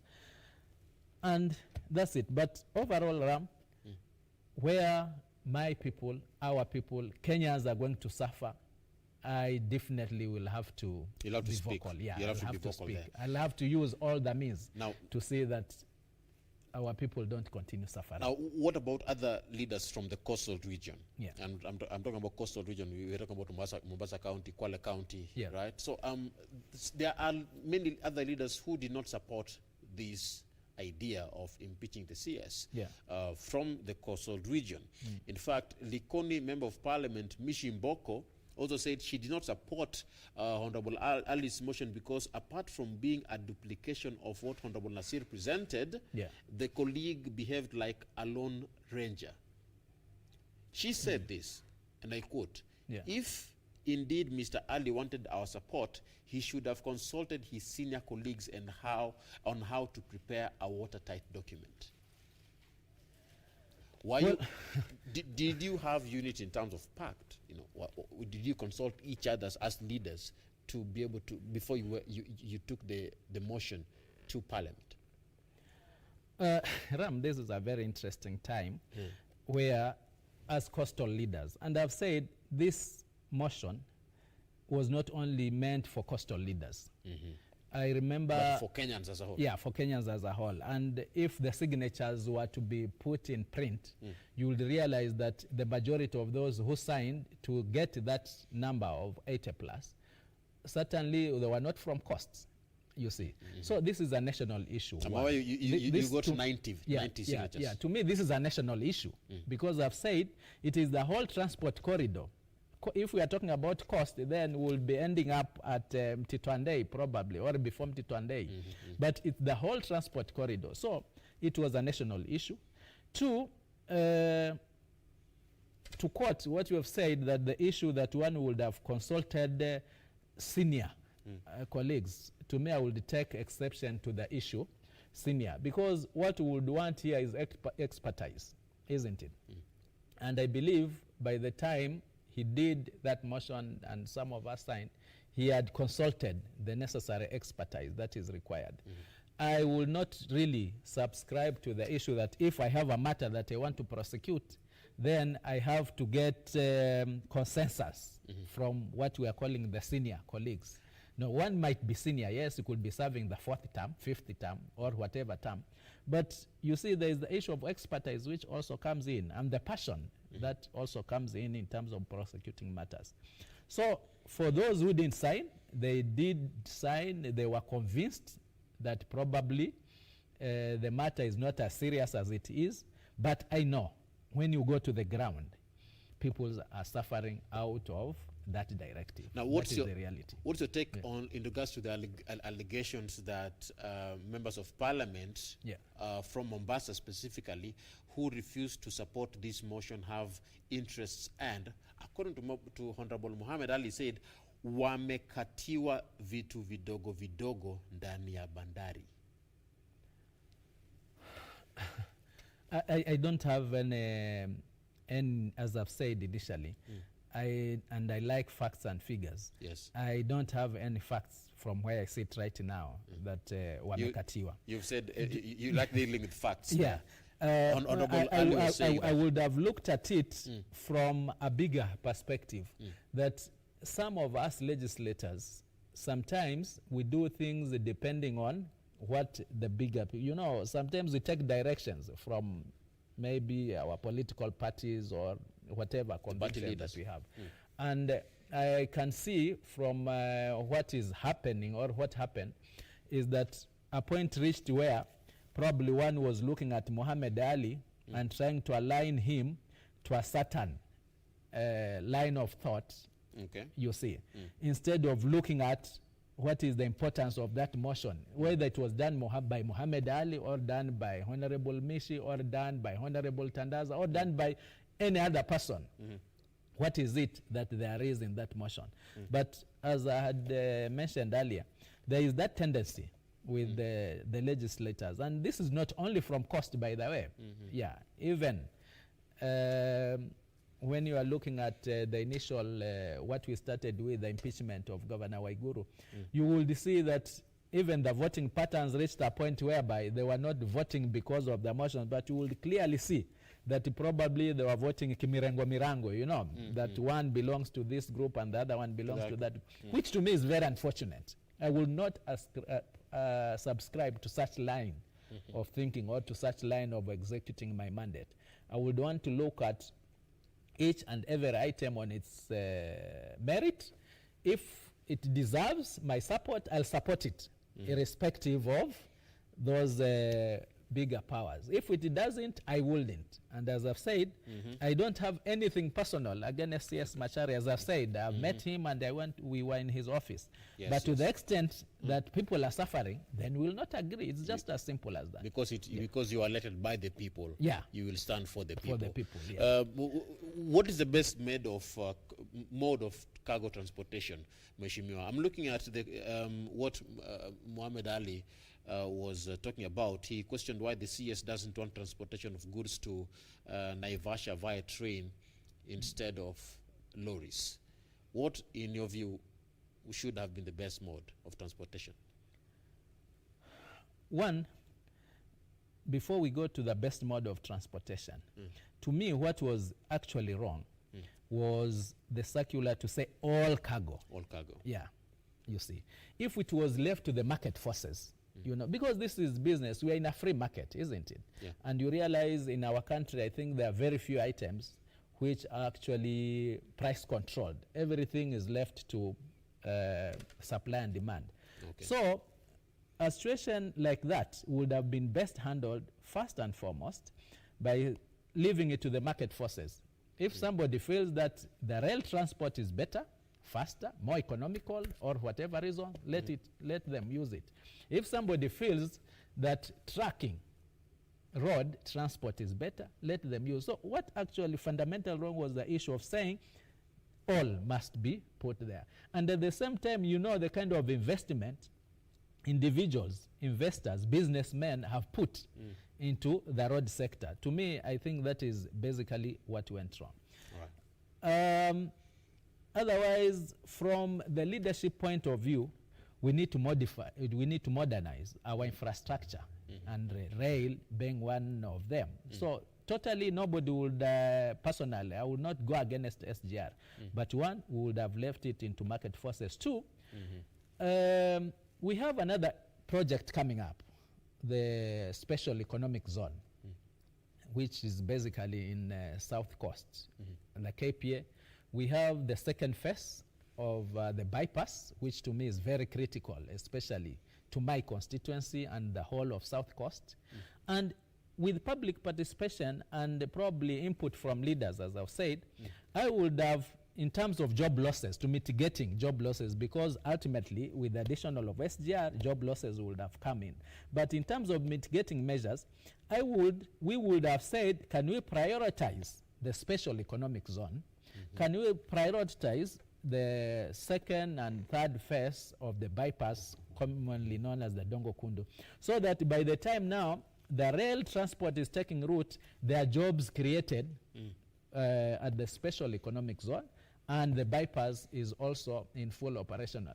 If that was done, if those views were taken into consideration right from inception, I don't think we would be where we are right now. All right. Now, as we sit, what plans do you have moving forward in engaging the transport CS so that all these problems that we are experiencing currently can be solved? One, the transport CS, when we met him, he rightfully said that he had negated that instruction. And I think we reached a point where he also admitted that he needs to do a written document to show that that directive no longer applies. Correcting the previous directive. Correcting the previous direction. That is the last discussion we had. And we had it in a very cordial manner in his office.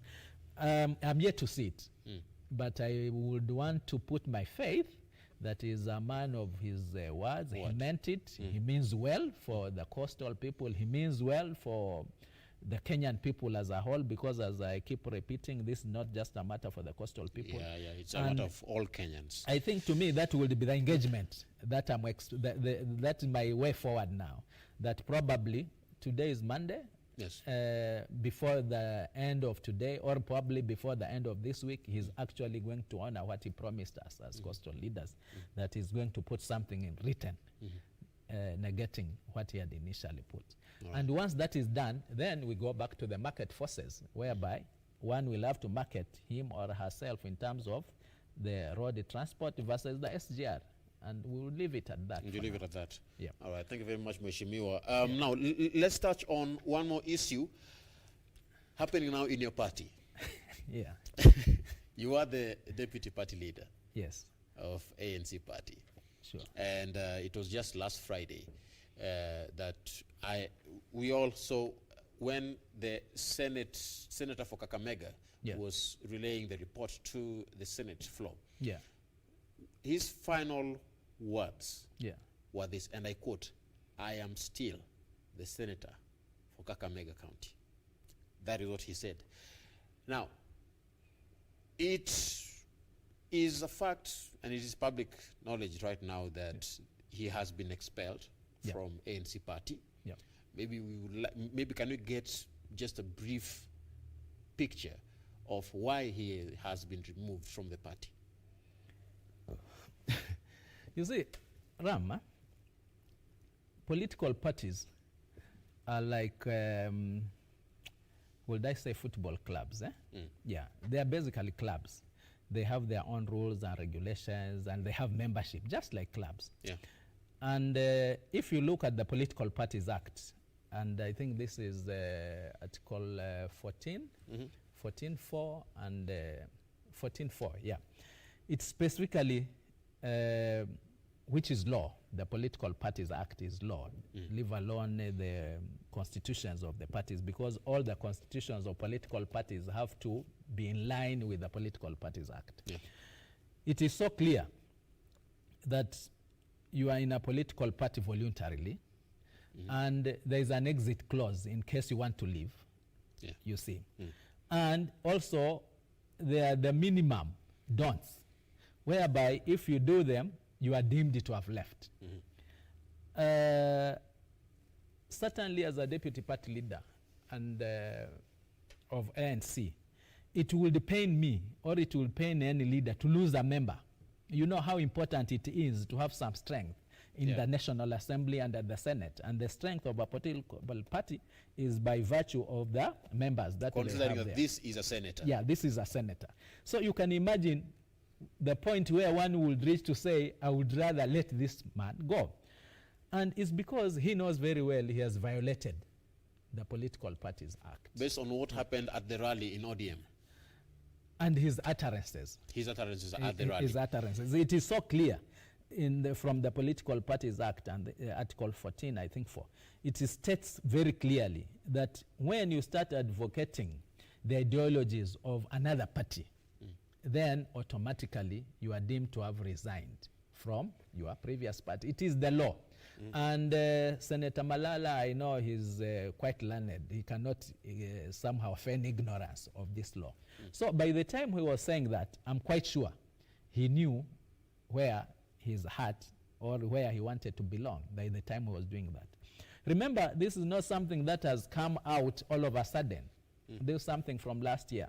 And it's a process that has taken all along with our internal dispute resolution mechanisms, the disciplinary committees and all that.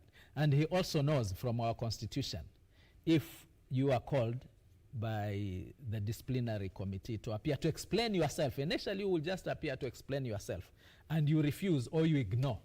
And this is also on record, where he said he doesn't recognize any kangaroo, calling the disciplinary committee such names. Then he definitely knew what he was asking for. Remember, he has even gone ahead, even before this, to say if for any reason he is expelled, then he's even not going to contest that matter because he no longer wants to be NEC. Is already some. I'm yet to see that now. The senator has accused. Yet to see that. The senator has accused the party leadership. Yeah. You are in the party leadership. For sure. He has accused you as a party leadership in ANC of being jealous of his political career. He has also questioned. Jealous of all words. Why? Why would you be jealous? As I've said, I wish in the National Assembly, ANC, we had 100+ members. How much I would have wished in the Senate that as ANC would be having 40 members plus out of the 60 or so. And then you say we are jealous of his political career. We would have sponsored him to run on our party in the first place. That you're jealous of his progress that he has made politically and as a leader. That is not the case. What would be your message to him in regards to this? He has also questioned why you would be, the party would be, would hound him away on the same day that he was delivering resolutions of the 11-member committee at the Senate. To me, that is a coincidence. The Senate have their own calendar, and the party has its own calendar. We had given our notices. You know, before you call the National Governing Council, yes, you need notices. And our notices, I believe, had come much earlier than the Waiguru motion came into Senate. So for him to really pick on that particular day, I don't think he's being honest, because our notices talk of 30 days, 14 days. That was far much earlier. So probably the coincidence was him delivering on our date that he knew that we had called, because we had given notices much earlier. It was mere coincidence that on the same day he was delivering on the floor, he was hounded from the party. It was mere coincidence, because our notices had come out much earlier. You know, for an NGC, you need members from all over the country, at least from the counties. And by law, by our own regulations, you cannot just say tomorrow we are going to have an NGC. It will be null and void. You need to give those proper notices, which were done. And as a member of NC then, I'm sure I also got to know that there was this coming up, you see. So the particular date, it was a mere coincidence. But all along, the issue that we are jealous of his progress, I think that is very unfortunate. Why? The party leader is going for the presidency. I know he said that he would want to go for governor of Kakamega. Yes. And how happy would we be to have a governor on our party? Of which I'm aware in your party is also someone who wants to be governor, who wants to vie for that seat. Not only one. You see, when the time comes, when the time comes for the governorship, we will not really say only one person. You know, when you have only one person, what does it say? It means that your party is not very popular. But for a popular party, you would expect everybody wanting to go with that ticket of NC. So be it Malala, be it any other person, be it any other persons that will come, I think as a party we'll be very happy. The more candidates we get, it shows how popular we are on the ground. You see. So, but ultimately, we would want to have the governor, the next governor of Kakamega, on our party, whoever will be. But that is our wish, that we have it on our party. Senator Malala said this, and I quote, "I really respect Musalia, but he is too harsh.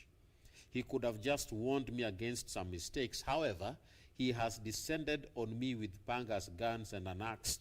He has hit me so hard on the head. What type of a father uses such kind of force against their child?" He said, "I was only 4 years when he ascended to the National Assembly, where he also doubled up as a minister. He is very senior, and I expected him to be a bit considerate in his actions." Your thoughts on that? I don't think Senator Malala is being very honest with himself. If anything, it is on record, and we could play so many clips for him on the podium, on public domain, saying things which, to me, according to me, if one was to look at the seniority in terms of politics, and not only just age alone, because you cannot compare Malala's age and the party leader's Musalia Mudavadi's age. Based on that alone, from what he's been saying in public, I don't think he's sincere himself. I would have expected him, you see, not to have said what he has been saying, than now trying to blame the party leader on terms of the actions that he has taken. In any case, as I've put it clearly, it's not the actions of the party leader. It is the actions of the party constitution. It is as a result of the political parties act, which he is aware of. You see, if the party leader had not done that, assuming it was just him doing it, then he would have violated our constitution, because it's so clear on what you can do and what you cannot do. So you're saying he deserved to be expelled from the party? Of course, from the actions that he did. From the actions. Yeah. And what exactly are the actions? Is it the utterances that he made at the public rally? Is it that action or a conglomeration of many? If you go to the Political Parties Act, it clearly states, you see, which actions will necessitate one being removed from the party. One, advocating. Two, going against the policies of the party. Remember, it is not just the utterances. And if we are to refer to the incident, the by-election in Kibera, we had a candidate, you see, on ANC. Then Owalo. Owalo. Then it was mandatory. You see, it was not a matter of choice that we would need to support our candidate on our party because that is the party candidate. You see, he didn't do that. And even after that, when he was called for disciplinary to appear before the disciplinary committee, he didn't honor. He only didn't honor. You know, sometimes you might not honor, but with apologies. He outrightly went against, rubbishing the whole process. So what else would the party have done? And here, I'm taking exception to the fact that people are referring to the party leader, Musalia, too harsh. Can we look at the party constitution, which he ascribes to? Can we look at the Political Parties Act, which he ascribes to? So this is a process of the party. It's a process of the law. It's not a process of an individual. You see, you will not single out Tandaza and say he's the one who did this. It is also unfair to single out Musalia and say Musalia did this on this person. No. So as the party leader, Honorable Musalia Mudavadi was not too harsh on Senator Cleophas Malala. He just followed the law. Now there are other leaders who have left or who are removed from ANC party. Yes. I'm looking at Honorable Godfrey Osotsi, nominated member of parliament. Yeah. Looking at the leaders that we've had that have had clashes with the ANC party, I'm looking at their reactions towards these disputes. Senator Cleophas Malala said, and I quote, "I believe leadership comes from God, not from political parties." He said that he will not engage in any bitter exchange with ANC party following his ouster through what he said was and I quote, bitter, stating that he was destined for a greater calling. His reaction towards this, how would you term that, comparing his ouster to other people's ousters? Because ANC has actually, he's not the first person to be removed from the party. Well, as far as him being destined for higher callings or bigger things, I wish him well as a person. Yes. I'm always one person who is very optimistic about other people's progress, so I wish him well. As to the extent of expulsions and whatever, as I stated earlier, by the time you join a political party, there are rules. There are rules, and you joined voluntarily. And remember, it's not just ANC. Even where he thinks that he will be better catered for, that is the other party. We've seen this happen to errant members if they not toe the line of the party. We've seen this in ODM. We've seen this of late also in Jubilee, because where the elected leaders or the members, the leaders in that party are not following the party constitution, they are not agreeing to what the party actually ascribes to. So this is it. We need political hygiene. You see, we as leaders, we need to reach a point where we also do our things with civility, with humility, with conviction, so that even the young ones, you know, as a leader, you become a role model in one way or the other. We should behave in a way that even the young ones will get something to learn from us, which is going to outlive us, you see. And unfortunately, in this country, we've taken political parties as most people say, just a vehicle to get into where you want to get to. But the moment you are there, then you decide on something else. You leave it. That according to me, that should not be the case, you see. And in case you want to leave, it is also well spelled out in both the constitutions of the party and in the Political Parties Act on how you would live if you want to, you see. Of course, there could be consequences Why not leave, go for a by-election and come back? I remember sometimes back, it's not something unique.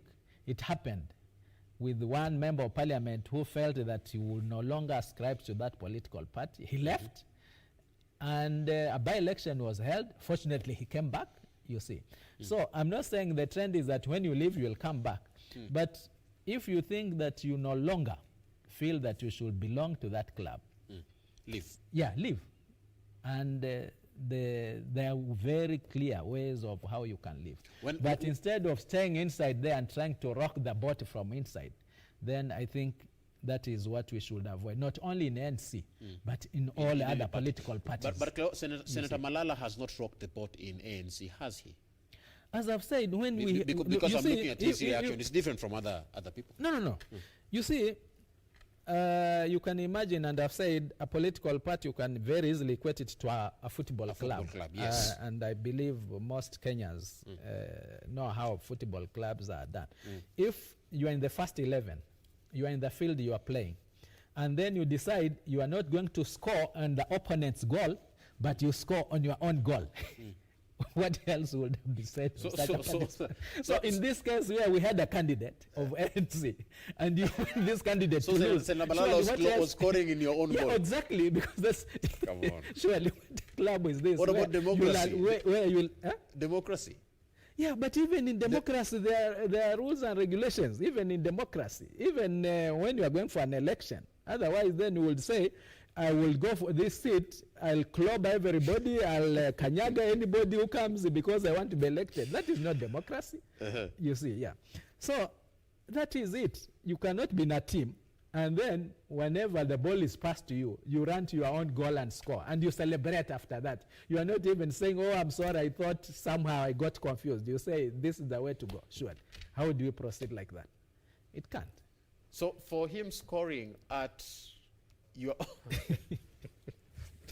that analogy is very interesting, Mheshimiwa.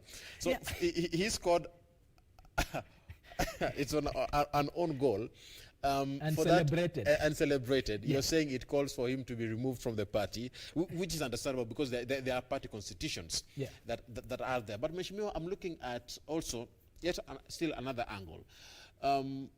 What were the reconciliatory initiatives that were put in place so that you can be able to engage Senator Malala? Well, as I've said initially, we are guided by our constitutions. Yes, you've said that. And Senator Malala, I know, has read our constitution before he joined. In fact, before you join a party, before you join a club, you need to see whether you fit in there or you don't fit in there. And to the extent that he's going to contest this decision or not, it's up to him. We don't know. As I stand now, I don't know. But he has said that he will not contest, he will be calm. I believe if he will not contest, it's because he also knows that all efforts were made, you see, for him to explain himself, for him to see if there could be reasons, compelling reasons, why he has been behaving the way he's behaving, you see. And probably that forms part of why he thinks even when he contests, he might not win. I don't know. That's we'll cross the bridge while we are there. You feel but all this was you feel he might not win. Yeah, because all these steps were followed, you see. Because it is not just a phone call. It is not just an SMS. Letters are written to you that you come to the party headquarters. You know, you are not being told, come to Java or somewhere. Come to the party, because this is where you belong. You see, we have this discussion, and you don't come. Surely, what other approaches would we have done? In other words, we can just, so you're saying that we should, in your view, say that he is the one who actually asked for it. I'm looking at the press statements that he gave. I'm looking at the public addresses that he gave. So he asked for this. To the extent that you do not even want to come and discuss with other party members. To that extent. And I'll say this is not just about NC. It's all about the other political parties, you see. The moment one feels that his heart or her heart is no longer there, then you are at liberty to leave. Yeah, but not to score against your team. All right. Yeah. Now, I think that is fair. Well, time will tell. Yeah. And I wonder what will happen when he goes against your party at any election when he joins another party or even forms his own party? Do you feel he might be having the numbers, to go against ANC party as an individual? From where I sit, I don't think so. Reason is this. In Western, there are several parties. Yes. You see. Several of them, yes. Yeah, and probably not just Western, but nationally, there are several parties. We are talking close to 70 now. So I believe by the time Senator Malala decided to go for senatorship with the ANC, he had done his own due diligence. You will normally go with a party that you think also is going to help you on the ground, because the deciding factor is the voter who is actually on the ground. I believe he did that. Unfortunately, he won. From where I sit, I don't think there have been serious changes on the ground to say that now loyalty has shifted from here to here so that when I go this side, I'm going to win. No. And I'm really looking forward to his last statement that he's not going to contest this decision, meaning that he's ready for a by-election. That is what I'm really looking forward to. But from where I sit, I know ANC still will carry the day. Well, whichever candidate we are going to end up with in Kakamega. Let's take a look at our social media platforms. Remember, the hashtag is Good Morning Kenya at Ramaguko on Twitter. Now, Mheshimiwa, maybe you can give your thoughts in what Kenyans are saying. Huh? Yes. So we have Engineer Michael, and in regards to what you said public participation was not done on transportation of cargo from Mombasa to Naivasha. Yes. Remember that issue? Yep, sure. So he's saying that this is the reason why we have endless conflicts in these institutions. Yep. Public participation. Is this comment true that one reason why as a country we are struggling is because we don't have public participation? But you see, members of parliament have always said that public participation is normally done. Public participation is a must. The era of top down, we have to admit that it's long gone. Okay. And we have to admit that even when it was the norm then, it was not helping us. It was not really making Wanjiku down there feel comfortable. So the issue of public participation is a must, because if we are going to do something which is going to affect me, why don't you want to hear me? Why don't you want to hear the side of my story? Okay. Because you are putting in something that is going to affect. For the members of parliament, I think even in the main item that we deal with, which is CDF, public participation is a must. You see, no projects. Well, it is enshrined there. According to our viewer, he's saying this one reason why we have lots of conflicts in our institutions. Is it, in your view? It's not that it is not the reason. It is the lack of public participation that is bringing those endless. Yeah, but if it is done, then you will not have that problem. All right. Yeah, why the lack of public participation? That is the problem. Let's get one more tweet. According to George Gakunyi, and last I checked, ANC and ODM are in one coalition called NASA. Yeah. There are some clear guidelines on what to support from each party. Some parties are changing party constitutions overnight. Just briefly comment on that in a minute, and then we wrap it up. I think even in the last general election, when we were having the NASA flag bearer, Honorable Raila Odinga, we were only campaigning for the flag bearer. But not only in Kakamega or even in Kwale, the different NASA parties had their own candidates, and it was in the constitution that they would go with their own candidates. Okay. You see, that is what was actually signed in the NASA agreement. All right. Yeah. Thank you very much. That is Honorable Tandaza Sawa. Uko sawa mheshimiwa. Karibu sana. That is also the party leader, the deputy party leader of ANC party and member of parliament of Matuga in Kwale County. That brings us to the end of Good Morning Kenya. I hand you over to Doreen Arange, who is on location for traffic updates.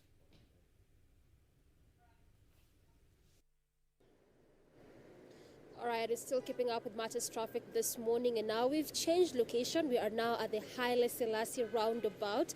Again, one of those busy and major roundabouts here in the city center as it connects to Uhuru Highway, actually coming from Uhuru Highway, heading all the way to Uhuru Highway, as well as you also head over to Upper Hill. But just beginning from where, what you're seeing on our screen, that is that lane that is coming from Mombasa Road, connecting all the way to, using the roundabout, again connecting all the way to Uhuru Highway on the other side.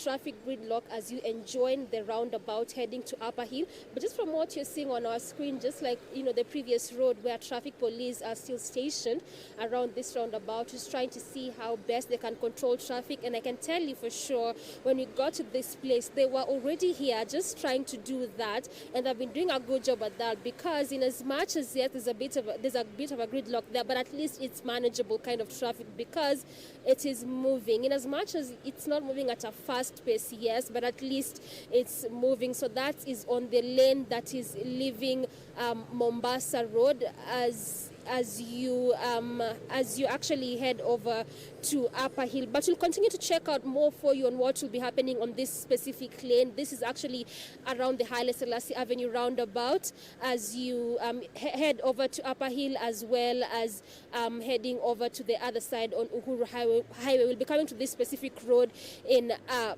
bit.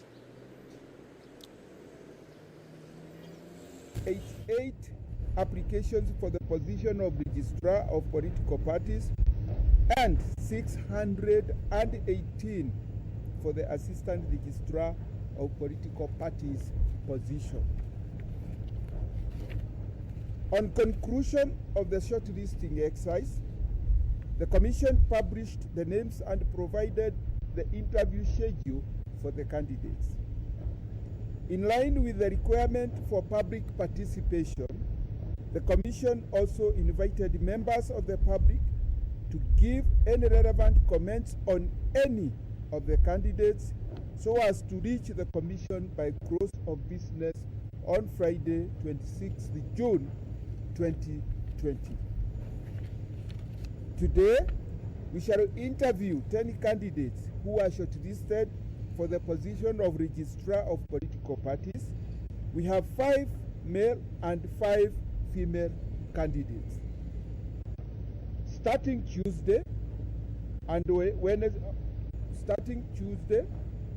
going to Wednesday and Thursday of this week, we shall interview a total of 37 candidates who are shortlisted for the 3 available positions of Assistant Registrar of Political Parties. 13 of the candidates are female, while 24 are male. The candidates are drawn from across the country. All counties are represented in Kenya. At the end of this exercise, the Public Service Commission shall forward to His Excellency the President names of 3 nominees for appointment to the office of Registrar of Political Parties and the names of 9 nominees for appointment to the office of Assistant Registrar as provided in the law. As you are all aware of the COVID-19 pandemic concerns, the Committee of the Public Service Commission shall endeavor to keenly adhere to the laid down safety precautions by the Ministry of Health, which you will agree with us that is a delicate balancing act within the requirements of the law. The Select Committee will nonetheless, the Public Service Commission will nonetheless keep you informed and updated on the entire process within the confines of the required health safety precautions. In conclusion, ladies and gentlemen, I am aware that the position we seek to fill are of great interest to many Kenyans. There is a lot of public interest in this matter, and therefore I assure all of you that the due process has been followed and will continue to be followed to the end of the exercise, so that we can give Kenyans a political parties registrar who will serve them and will serve their best interest together with the deputies. Thank you for coming, and we welcome you. If there are any matters of clarification, a question or two, we are ready and willing to attempt to give you answers to that. Thank you.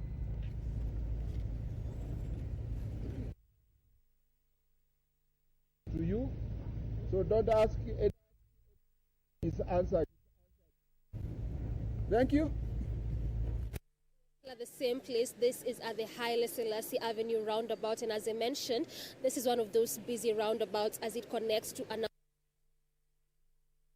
as well as still heading through Uhuru Highway going all the way to Mombasa Road, again one of those busy roads. It also goes to Upper Hill, which is actually the lane in which we want to focus on a bit before you head over to the other lane. This is as you head over to Upper Hill, just branching off from this busy roundabout. This is a Haile Selassie roundabout, and earlier on, a couple of minutes ago, there was a bit of a traffic snarl up on the lane that is actually leaving Upper Hill, using the roundabout as you head over to Uhuru Highway, as well as using the roundabout heading all the way to Mombasa Road and even to the city center. That is just where there was a bit of a traffic snarl up. But also it's important for me to mention that the traffic police are also just stationed throughout the entire roundabout. In fact, earlier on, when you were checking at what was happening as you head over to Mombasa Road on the other side of Uhuru Highway, we could see the traffic police stationed there. And even on the other lane, as you leave Upper Hill, heading over to Uhuru Highway, actually on the other side, all the way to University roundabout, there's still the traffic police, still up and early, trying to see how best they can control traffic, because again, also on that lane that is leaving University roundabout through Uhuru Highway as you head over to the city center, and also as you use the roundabout heading to Mombasa Road, on that specific lane, that is just where there's a bit of a traffic snarl. But again, also it's because it is the lane that is just leaving University roundabout, the lane that is coming from Uhuru Highway as you head over to the city center, which is more like the norm, because on the lanes that are heading to the CBD, which is people's places of businesses or even workstations, that is basically what you'd expect to see in terms of traffic snarl up, and so there's no difference on that specific lane. On the other one, though, it's moving at a pretty fast pace. That is the lane that is leaving Upper Hill as you head over to Uhuru Highway, as well as also leaving Mombasa Road and even leaving the city center as you head over to Uhuru Highway on the other side. So on that specific lane, it's moving pretty fast. And just what you're seeing from that other side, which there was a bit of a gridlock, looks like it has been opened, so vehicles are pretty moving, but not really fast. There's still a bit of a traffic there, but also in as much as, yes, it's a bit of a gridlock, but it's controlled kind of traffic, and that is why the traffic police are stationed there. We are also spotting the motorists still using the same road that has been designated for vehicles, and this is for both public and private vehicles. But also, I mean, and actually this is on that area where we'd expect to see the non-motorized transport system, but still the motorcyclists are using the road that is designated for vehicles, and that just, you know, leaves that question of, in as much as, yes, the Kenyan Urban Roads authorities are ensuring that they put up non-motorized transport system, have they done enough sensitization to enable these people to know that they need to be using these areas, you know, or better still, these designated lanes that have been put aside for them? Because clearly it becomes a bit difficult just looking at how that road is congested there with vehicles on each side of that road, and still having motorcycles using the same road that is for both public and private vehicles. Then again, that also makes it detrimental in terms of accidents, and that is why it is important for both pedestrians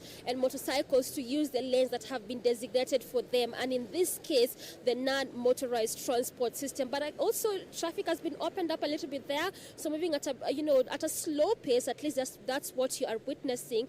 But also, what I've spotted on this road, unlike what you're seeing earlier on when we were at Murang'a Road coming from Thika Superhighway, where we were seeing more of the public vehicles unlike the private ones, on this specific one, actually, as you're leaving University Way through Uhuru Highway heading heading to the city center.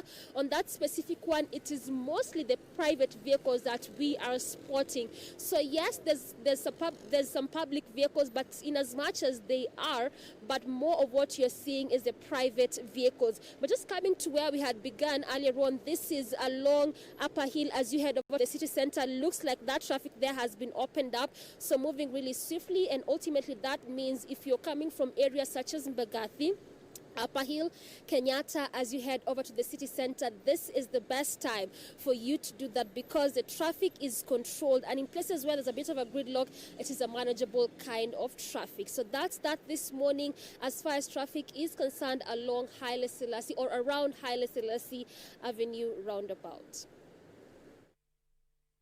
Now, thank you very much, Doreen Arangel, Traffic Marshal A1. Keep us informed what is happening on our major roads. Now, focus being Uhuru Highway there. It's quite a busy morning there.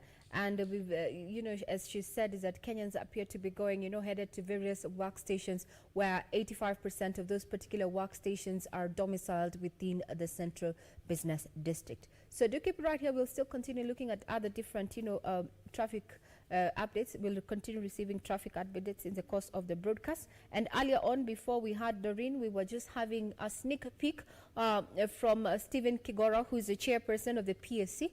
And this is that they have received around 88 applications for the registrar and 618 for the assistant registrar.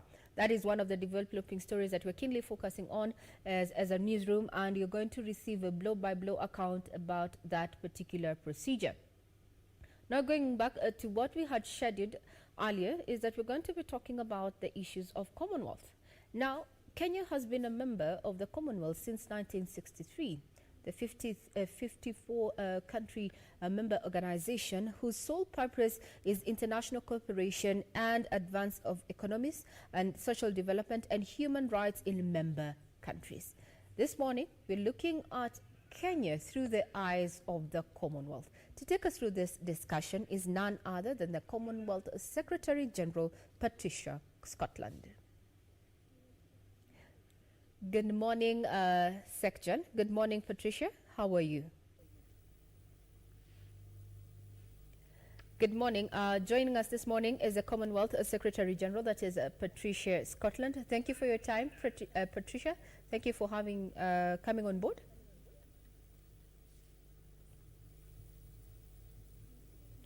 We are live there from the UK with the Commonwealth Secretary General Patricia Scotland, just trying to put a few things into perspective, wanting to know if, what outlook, how Kenya's outlook or how we are looking in as far as the Commonwealth is concerned. Remember that so much is happening, including the disruptions brought about by COVID-19, and if it's the main purpose is international cooperation and advancement of economies and social development in human and as well as human rights and in member states. Those are the discussions we are going to be having in not too long there, and we'll be live from the UK with none other than the Commonwealth Secretary General Patricia Scotland. We're still working on the sound there, and we want to remind you that we are indeed live on several media platforms, including Facebook and YouTube. And in case you missed a briefing of what has been making headlines in as far as news is concerned, our website is www.kbc.co.ke. If I can just go through the feedback that my colleague had received in the earlier on conversation around matters of politics. We had several of you coming in and just sharing your views in regard to, our guest. And Engineer Mike Michaels on Twitter says, enjoying the conversation and say hi to Honorable Tadaza. I'm sure he did get Izo Salamu. Thank you very much, Engineer Michael Michaels on Twitter. As well as we also have Joel Mugambi, who says that they are watching from Nyamira. Further on, we still encourage you to continue sending us your feedback in regard to what we've already aired and what you think that KBC Channel 1 should give a priority to. Now, issues of Commonwealth and how Kenya looks in as far as the Commonwealth is concerned. We're going to be joined in not too long from the UK by the Commonwealth Secretary General, that is Patricia Scotland, and also just share some insights as to what role the Commonwealth is about to play, or rather is currently playing, in as far as Kenya's, economy and social development, as well as human rights, is concerned. So we want to encourage you to continue having that. Now we have her online. That is the Commonwealth Secretary General, all the way live from the UK, Patricia Scotland. Good morning, Madam Patricia. How are you? Good morning, asante sana. Very well. Karibu. Tunasema hapa mambo shwari, hakuna matata. Now, we'd want to know from where you sit as a General Secretary, Commonwealth Secretary General. What role is the Commonwealth playing in as far as Kenya's, economy and socio-economic development is concerned, given this current uncertain times of COVID-19? Well, the first thing I think is to understand the Commonwealth is made up of 54 countries. 32 of those countries are small, but many of them are developing and developed. So we have some of the biggest countries in the world, some of the smallest countries in the world, and lots of the different sizes of economies. And of course, Kenya is a very, very important member of this Commonwealth family.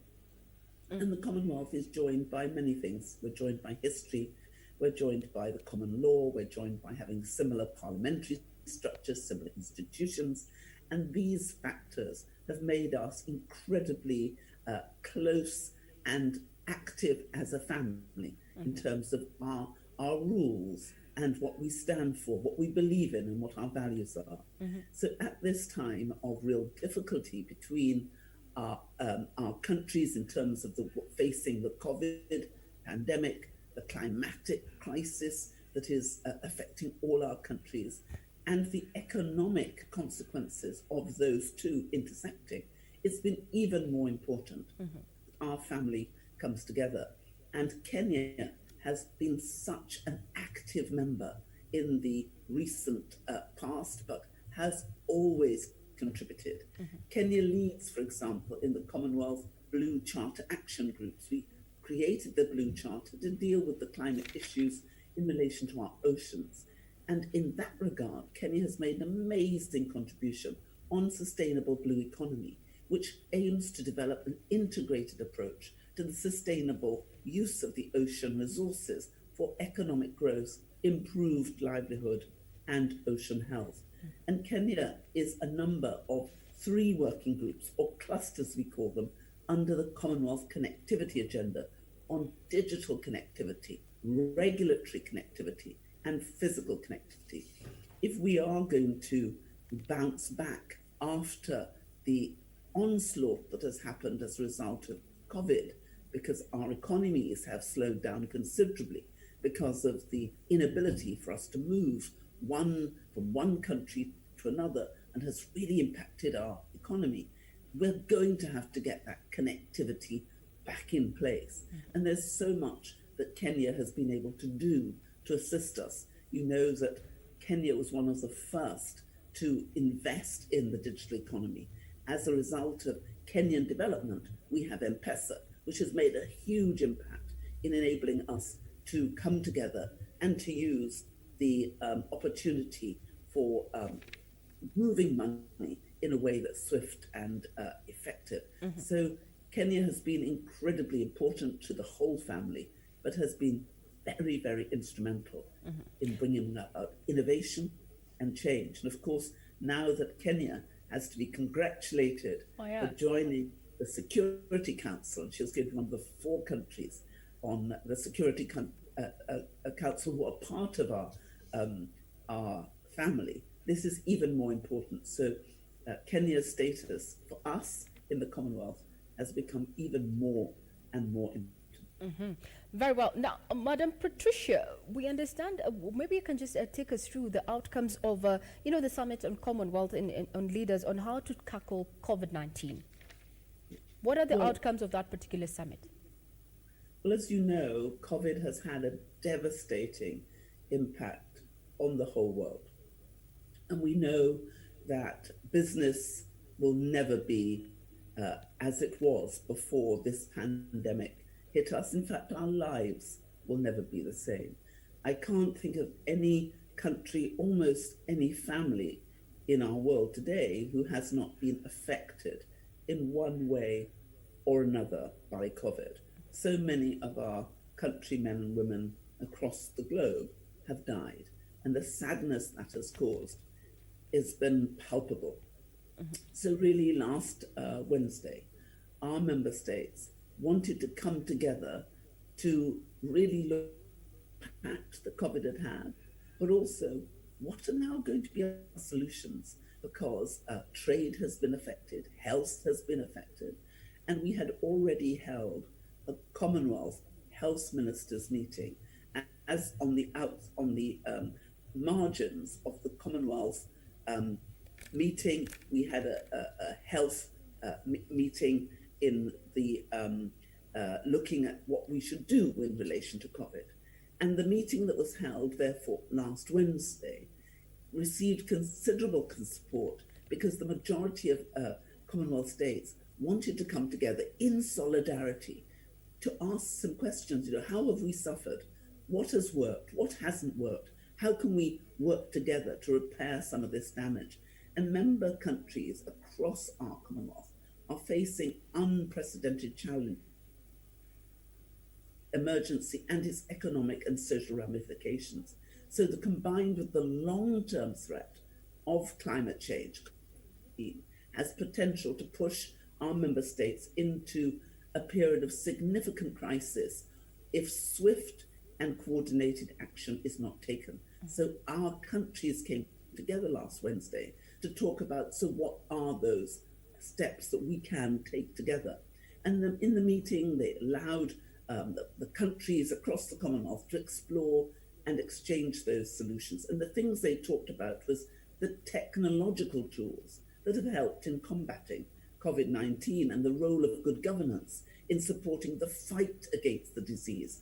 And how do we accelerate the cooperation on trade and finance so as to mitigate the economic impact of COVID-19 and the urgent action that we need to take to address the long-term impacts of climate change, and for the Commonwealth to take the lead in building a vision for a freer, more equal, kinder and collaborative world. And Kenya's foreign minister made a huge contribution, and I think her words were so impactful on all of the members.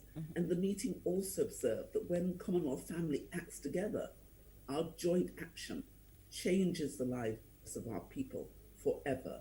And the meeting really wanted to concentrate on these multilateral approaches and how we can bind our countries together, especially to support the vulnerable members such as the least developed countries, the landlocked developing countries, and the small and the developing states. And this was an extraordinary meeting because it enabled us to remind ourselves that we truly are a family, and that if my family need to be well, if my loved ones need to be well, then your loved ones need to be well too. And working together to see how that could be done was so important. There are so many advantages to the way in which Commonwealth works together economically.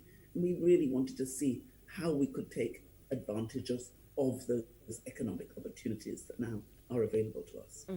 Very well said. Issues of trade cooperation, especially just to benefit all members across board. Now, recently, we've seen the IMF revised downwards, Kenya's economic outlook, given what is happening, with the COVID-19 disruptions. And from where you sit, is this the same? What outlook does, or how does Kenya look in as far as the Commonwealth is concerned? Well, Kenya has an extraordinary contribution to make. The economic outlook for all of us as a result of COVID is now a challenging one.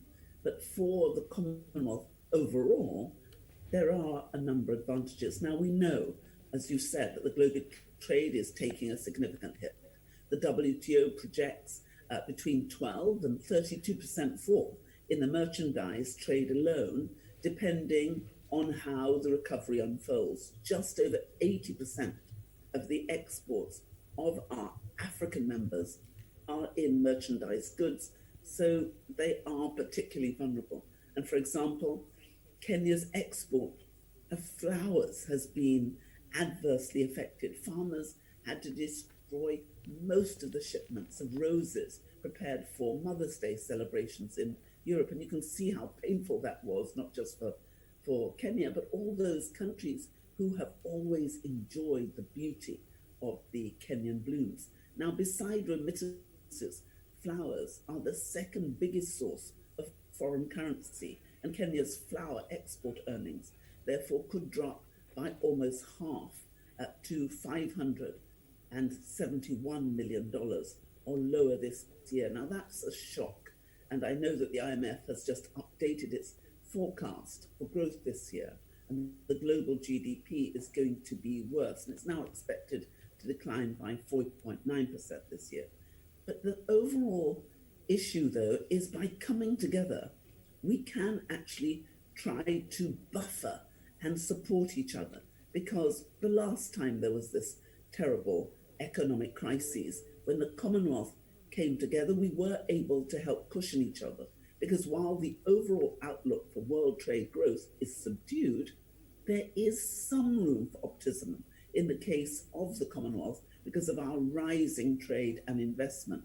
In the post-financial crisis between 2010 and 2018, the Commonwealth exports of goods and services grew at a faster rate, that's about 8%, than the world average of 5.5%.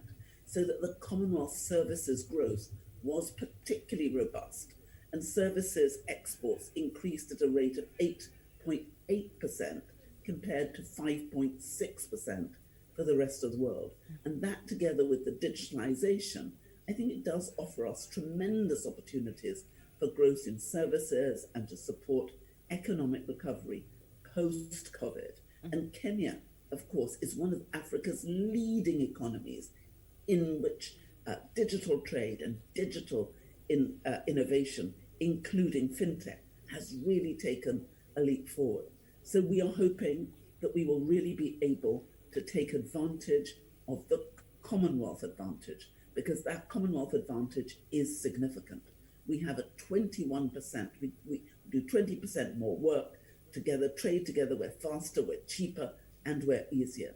So we are going to drill down, finding how we can accelerate that economic advantage that we have and taking advantage of all the things that are now there for us, particularly the way in which Kenya is exciting the world by some of her innovations in fintech. So there's a lot for us to do. There are big struggles, but I think coming together as a family, we are so much stronger. We've done it before, and I think we're going to have to do it again. We have to do it again. That's the message you're saying. But now, as we come to a close, what is your take on the ongoing mass protest, in the UK and the US, over the murder of George Floyd, issues of racism? We've been having a trending hashtag over the last few weeks, hashtag Black Lives Matter. What's your take on that? Well, I think one of the wonderful things about our family is we are multilingual, multiracial, multi-religious, and we come from literally the 5 regions of the world. But what the Commonwealth has been able to demonstrate is, irrespective of our colour, our religion, our creeds, the Commonwealth as a family, we genuinely love each other. But also, this Commonwealth has always stood up against racism. You remember it was the Commonwealth who was the first at a time in the 1960s when racism was rampant in every country, it felt. It was the Commonwealth who stood out and said we would not accept the apartheid regime in South Africa. We included the work in the 1970s by the statements the Commonwealth continued to make. And when we met last week on Wednesday, the solidarity that came from the Commonwealth was absolutely clear, that we would not accept discrimination on grounds of race, and we wouldn't accept a discrimination on any of those unfair and destructive ways of discriminating against each other. And this strong Commonwealth voice against racism, the fact that we will never surrender to the racists, was really, really important. And I think there is a moment now for all of us who love freedom, who love peace, and who love each other to make it clear that this will never be part of our future.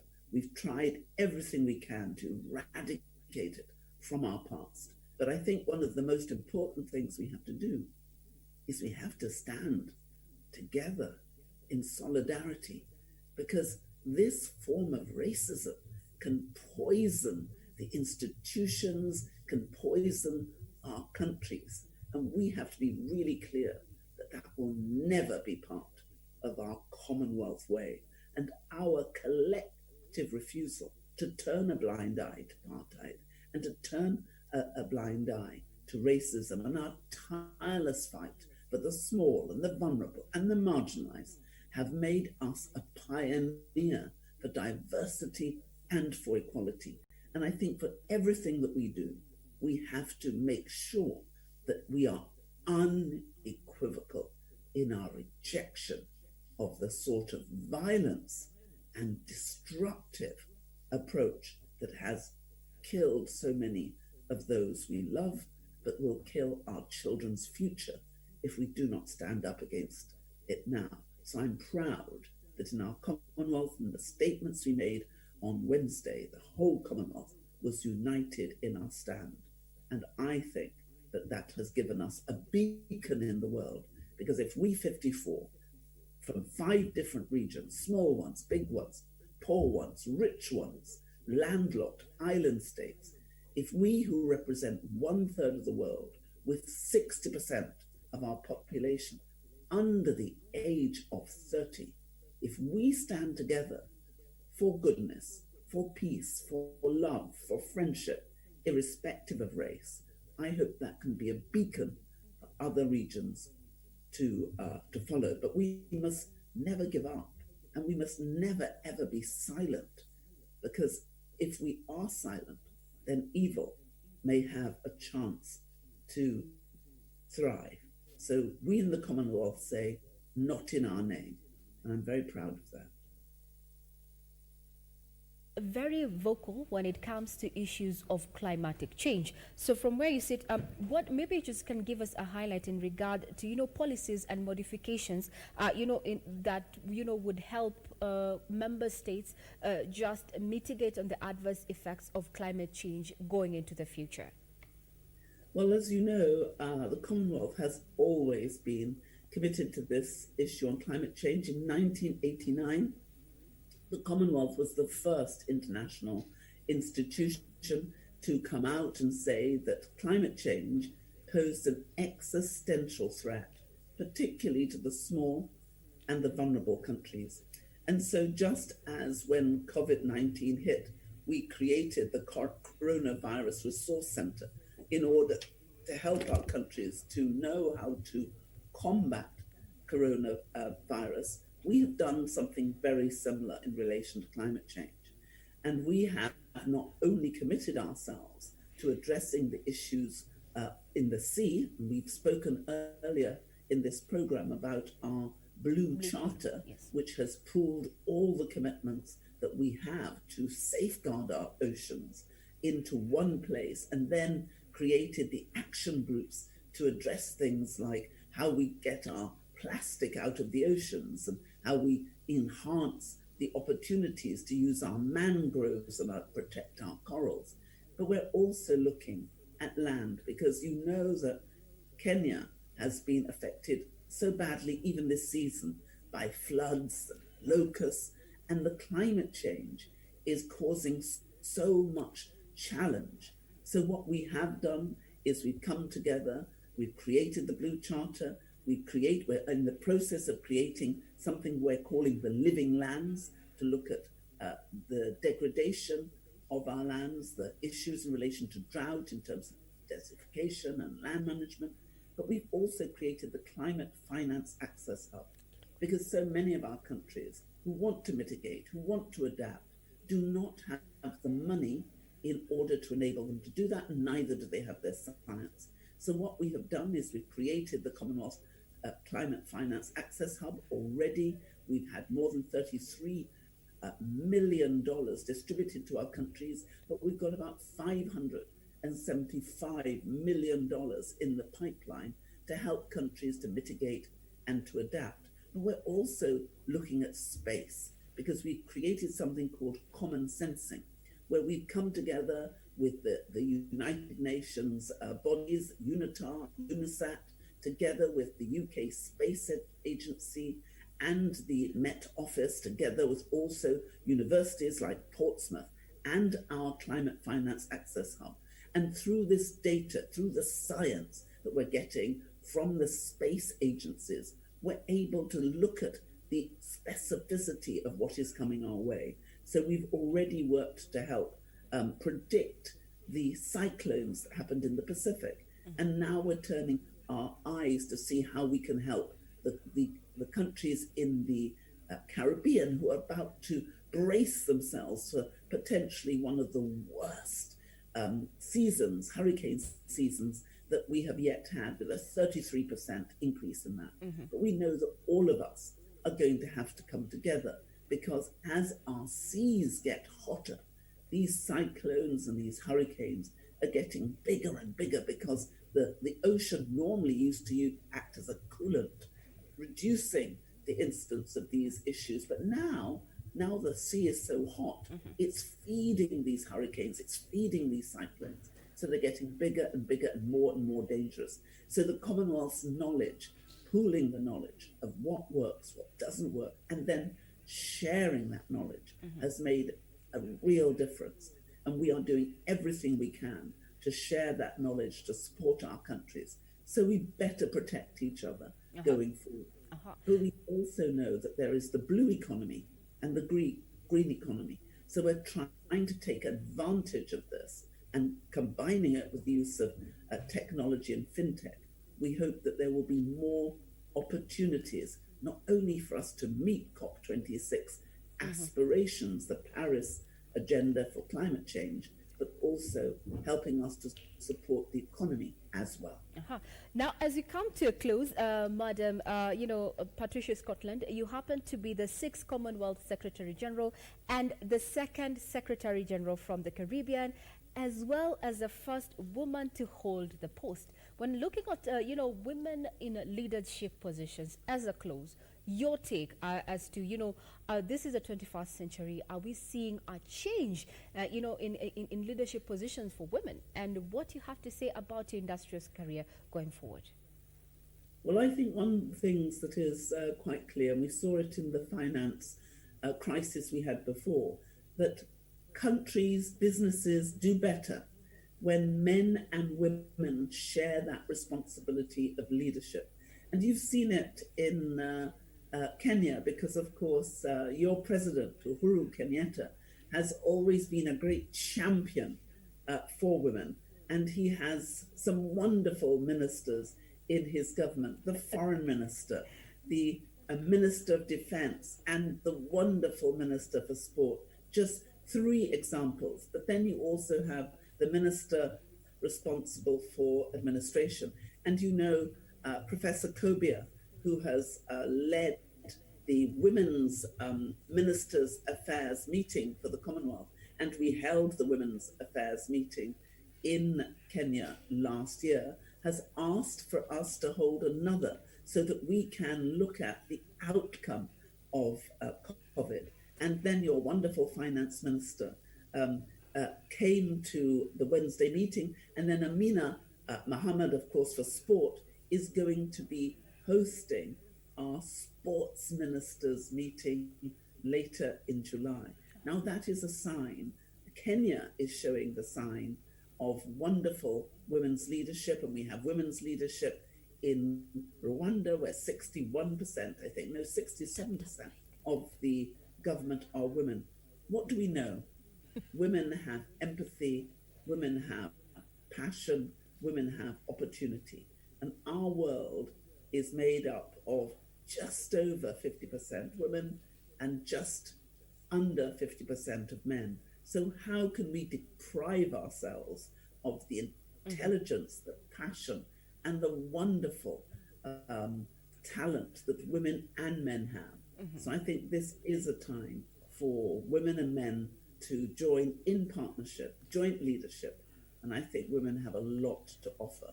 And if you look at the ministers in Kenya, they are magnificent. Monica, Rachel, Amina, Margaret, brilliant ministers. And I think your president shows real taste and style in the fantastic women that he has chosen to help him lead Kenya. Thank you very much. That is Right Honorable Patricia Scotland, the 6th Commonwealth Secretary General. Thank you for your time. Thank you very much. Now, as we wind up, Good Morning Kenya, and hand over to my colleague Daniel Wahome, who's already on set talking about sports. What you've heard there from the Commonwealth Secretary General there, women, Wahome, is that the Cabinet Secretary of Sports actually has been mentioned. They are highly mentioned, and just pointing that we might be hosting a delegation from the Commonwealth to just discuss matters of sports. I don't know what you have to say about the current sports leadership, Wahome, from where you stand. Well, it all depends. There's two things. There's the national policy, and then there is at federation level. So, yeah, at national level, there is a sports act, and also the funding is there. So it's up to the federations to ensure that whatever's being done doesn't turn out to be a talk shop. So much is being done. We're seeing infrastructure projects being set up already, for example, in Kisumu, where they're going to get 2 stadia, another stadia coming up. So it's going to be a good show. And already we've seen what Kenya is trying to do, trying to host world class events, the Safari Rally, the Continental Tour Gold in athletics. So there's a lot of that has to be spoken about, and we've got to optimize every opportunity you get, tap into the knowledge, and then put it back into the community. Very well said. Now, if you're just tuning in, I leave in the able hands of Daniel Wahome. I've been Regina Manyara. Looking forward to see you tomorrow on Good Morning Kenya. Dorina Ranga as well says ciao, as well as Ramaguko. Remember, we still continue being live on various social media platforms, including Facebook and YouTube. In case you missed any of the updates over what has been happening locally and regionally, our website is www.kbc.co.ke. Thank you for your time. I leave you in the able hands of Daniel Wahome.